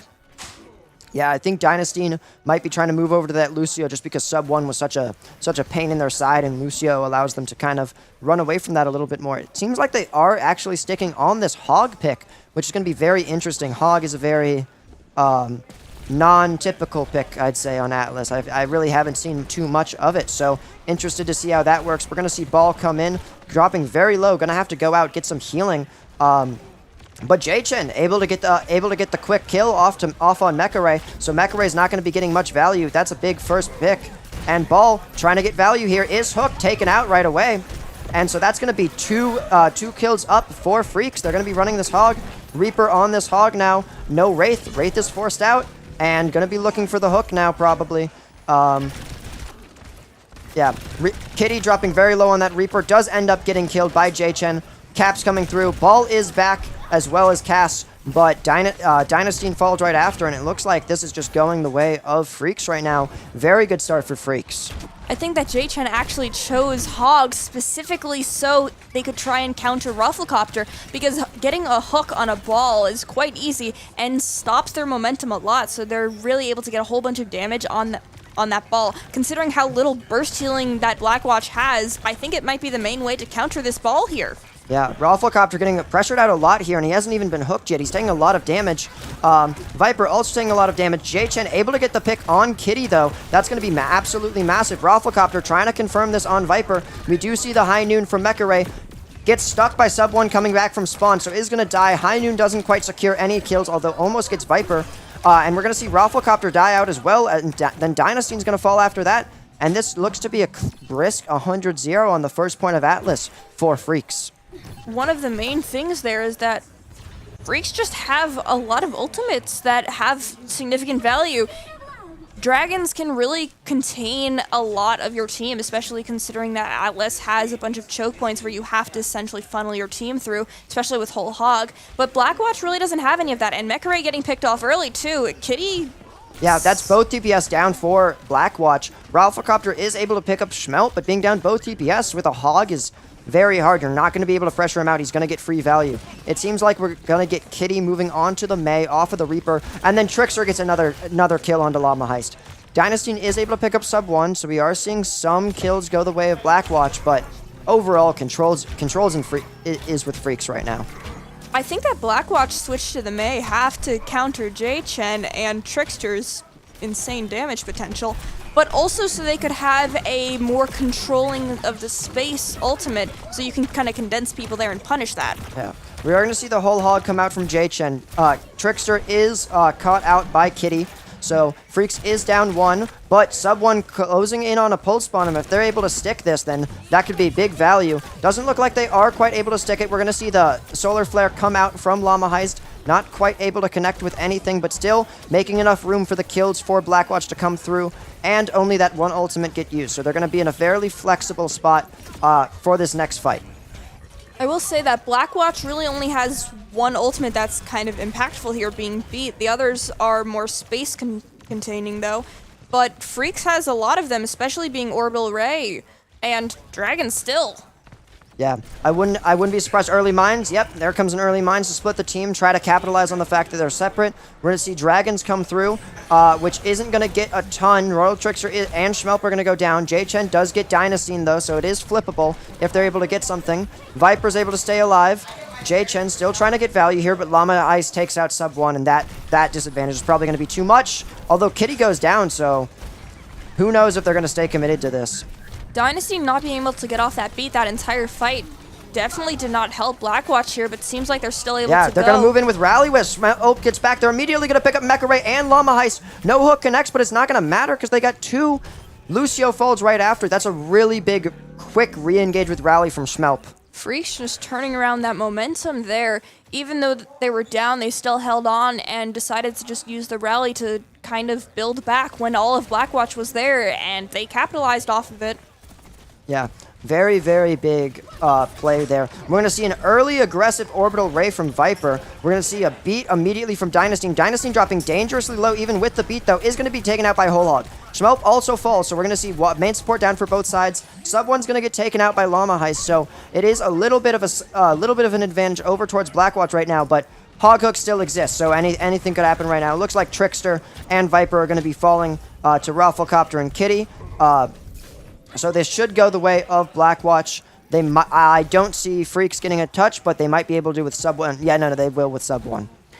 Blackwatch has a lot of ultimates here, but if they get picked off before they can use them, this fight might not turn in their favor still. They're using, over here, Captive Sun, and seems like that they're not going to be able to get anything off that. Going to be 1 each way right now, but then Sub 1 picks up Llama Heist. J-Chen, another with Kitty, so it looks like this is slightly going the way of Freaks right now. They're able to pick up Dynasty as well, so it's just Rufflecopter gets hooked and is going to be trying to run away right now. We're going to see Royal Trickster come out on Echo rather than Hanzo, try and provide a little bit more pressure onto this ball. Mecha Ray comes back, though, and is able to take out Trickster, so Blackwatch does have an opportunity to come back for this.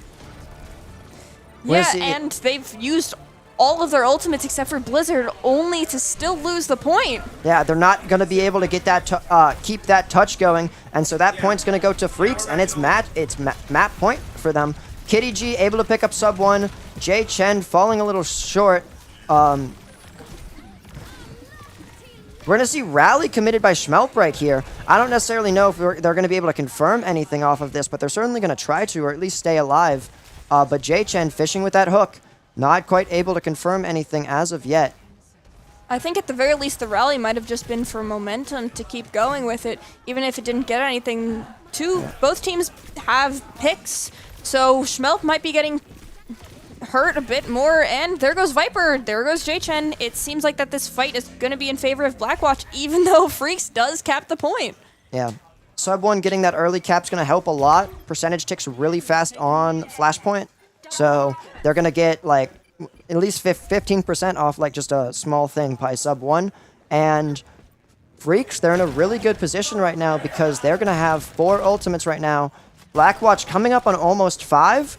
But I think Freaks overall has a little bit more impact across their ultimates as far as damage. A lot more zoning for the side of Blackwatch. Meccaray is able to pick up Trickster, though, before any go off, so that's going to be absolutely massive for them. We're going to see Pulse Bomb from sub 1. It's going to pick up Meccaray, so that ultimate's going to even up the fight a little bit. J-Chen going to be fishing for a pick. Is going to get a lot of damage onto Llama Heist. Is able to finish it, but is going to be blizzarded. Viper's going to die during that blizzard. Schmelp going dangerously low. J-Chen, another pick, though, coming out of the blizzard, is able to get Kitty. Now looking at Dynastine, dropping pretty low. Schmelp is taken out by Rafflecopter, though. And it looks like we're going to see the whole hog from J-Chen to try to confirm this. And they are going to get the flip, but Blackwatch already at 71% from that extended fight. Yeah, definitely for Blackwatch, they have a massive advantage here in actual damage, because if they can beat pretty aggressively or use it to help the Iari ults, they might actually have a chance. But it seems like that Trickster has copied the Iari, so they might get a Captive Sun in return, especially with their now almost 3 support ult bank. Yeah, Royal Trickster not quite able to get that ult off before Duplicate runs out, but a lot of percentage ticking up for Freaks. It looks like this is going to be the last fight of the map if they manage to win this, but Rafflecopter early pick onto Viper with Minefield before that ult comes out, and then Schmelp's going to die too before able to get the rally off. So they should be able to get a recontest. It is only at 70%, and they do have a lot of ultimates for that recontest. So Blackwatch, you're going to want to make sure you get a really impactful Captive Sun. You're going to want to make sure you get an impactful beat. Because if those are not impactful, the support ultimates from Freaks could very much win them this fight, although they will be down Trickster at the start of it thanks to a pick. Yeah, Trickster getting picked off early is definitely going to hurt the recontest, especially because Echo is really good for getting there. Llama Heist goes down before they're able to use Captive Sun. Meccaray is able to pick up 2, though.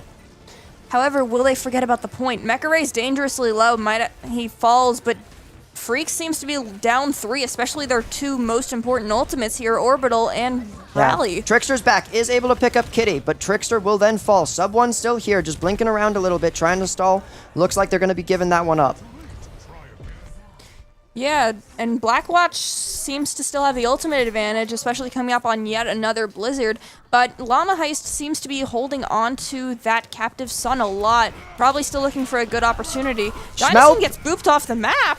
Yeah, Schmelp able to get that quick whip shot off Dynastine and throw off his momentum to bring him off the map. So Rafflecopter still probably looking for an early mines here, but taking a lot of damage from this Reaper, dropping dangerously low. We'll have to wait a little bit before going in. Still, though, we have the Iari ult available for Llama Heist, which could do a lot. It's going to be coming out now, looking to connect. Doesn't seem to hit anyone. Doesn't seem to connect and is then taken out by J-Chen. Meccaray able to take out Royal Trickster. It does end up taking out Schmelp. J-Chen able to take out Dynasty, though. Now moving on to Meccaray. Does have Primal to continue to stall if need be. Is going to pop that Primal. Meccaray then dies. Sub 1 falls off the map, so it's going to be a little bit of a hard fight. Trying to maintain on point so that capture does not go the way of Blackwatch. Isn't able to fully stay on, though. It is going to go the way Blackwatch is going to start ticking up. Kitty's managed to survive for a long time here, especially without using any abilities there. It seems like Viper might get picked off early by Rafflecopter, but manages to survive. Seems like everyone's kind of in a small area right now. Might be great for a Blizzard or a Mines from Blackwatch. Yeah, Blackwatch is definitely going to try to win a fight with, hopefully They might commit both of those, but I think probably just one to start. Kitty getting pressured out. Ice block forced already. There is a pulse bomb available for sub 1. They're going to throw out the Blizzard. It doesn't seem like it's going to catch Trickster outside of the Blizzard, but Kitty then falls to sub 1. So down 1 DPS for each team. They're going to be looking for value, especially with that Pulse Bomb. Schmelp's going to take out Llama Heist. Sub 1 going to be looking for some Pulse Bomb value. This Cassidy is going to be trying to do something with High Noon. Isn't quite able to get anything. Rafflecopter still does have mines to commit, though. Yeah, Trickster being knocked out before they can use Death Blossom is a big one, and Rafflecopter getting pretty staggered. Freaks has the point. It might actually go in their favor, especially with that huge stagger onto Rafflecopter. Yeah, they don't have a ton of ults on Blackwatch's side. They really only have Minefield and then probably moving towards that beat. But Freaks has a much more offensive ultimate with Death Blossom. They'll have more sustain as mid to late fight. They might get Blossom, and they will get Orbital Ray fairly shortly. We're going to see an early Minefield from Rafflecopter, see if it can secure any kills on the back line. Doesn't seem like it's going to secure those as of right now. Royal Trickster probably looking for a Blossom coming in fairly shortly. We're going to see J-Chen frozen. We're going to see the Orbital Ray come out to try to save that. Immediately countered by the beat, but Royal Trickster's going to get Mecha Ray anyway. Sub 1's then going to get Llama Heist. Seems like Trickster's gonna wait until the beat runs out in order to Blossom, but don't think that they'll need it, actually. J-Chen coming up on Primal might be really good for next fight, especially if you can boot people into a Blossom or into a rallied Brig. Blackwatch doesn't seem to be coming up on any really impactful ultimates or even a touch here, as Llama Heist is the only one close, and Mecha Ray is gonna get poked down, and the point goes to Freaks. That's gonna be the map and match for Freaks. Very, very good play from them. They were very consistent throughout those maps and keeping the pace up, and did a really good job of not letting Blackwatch play how they wanted to play. Yeah, it definitely helped that Blackwatch was looking for an opportunity as before, and didn't really get any of that golden chances to do so. They kept on applying pressure, and they kept on just keeping up the tempo. Yep. That's been it for the first day of Overwatch Boilerfrag. We'll be back tomorrow with some more stuff. There will be 2 best of 5s tomorrow, so make sure to tune into that, and have a great day. Yep, see you guys.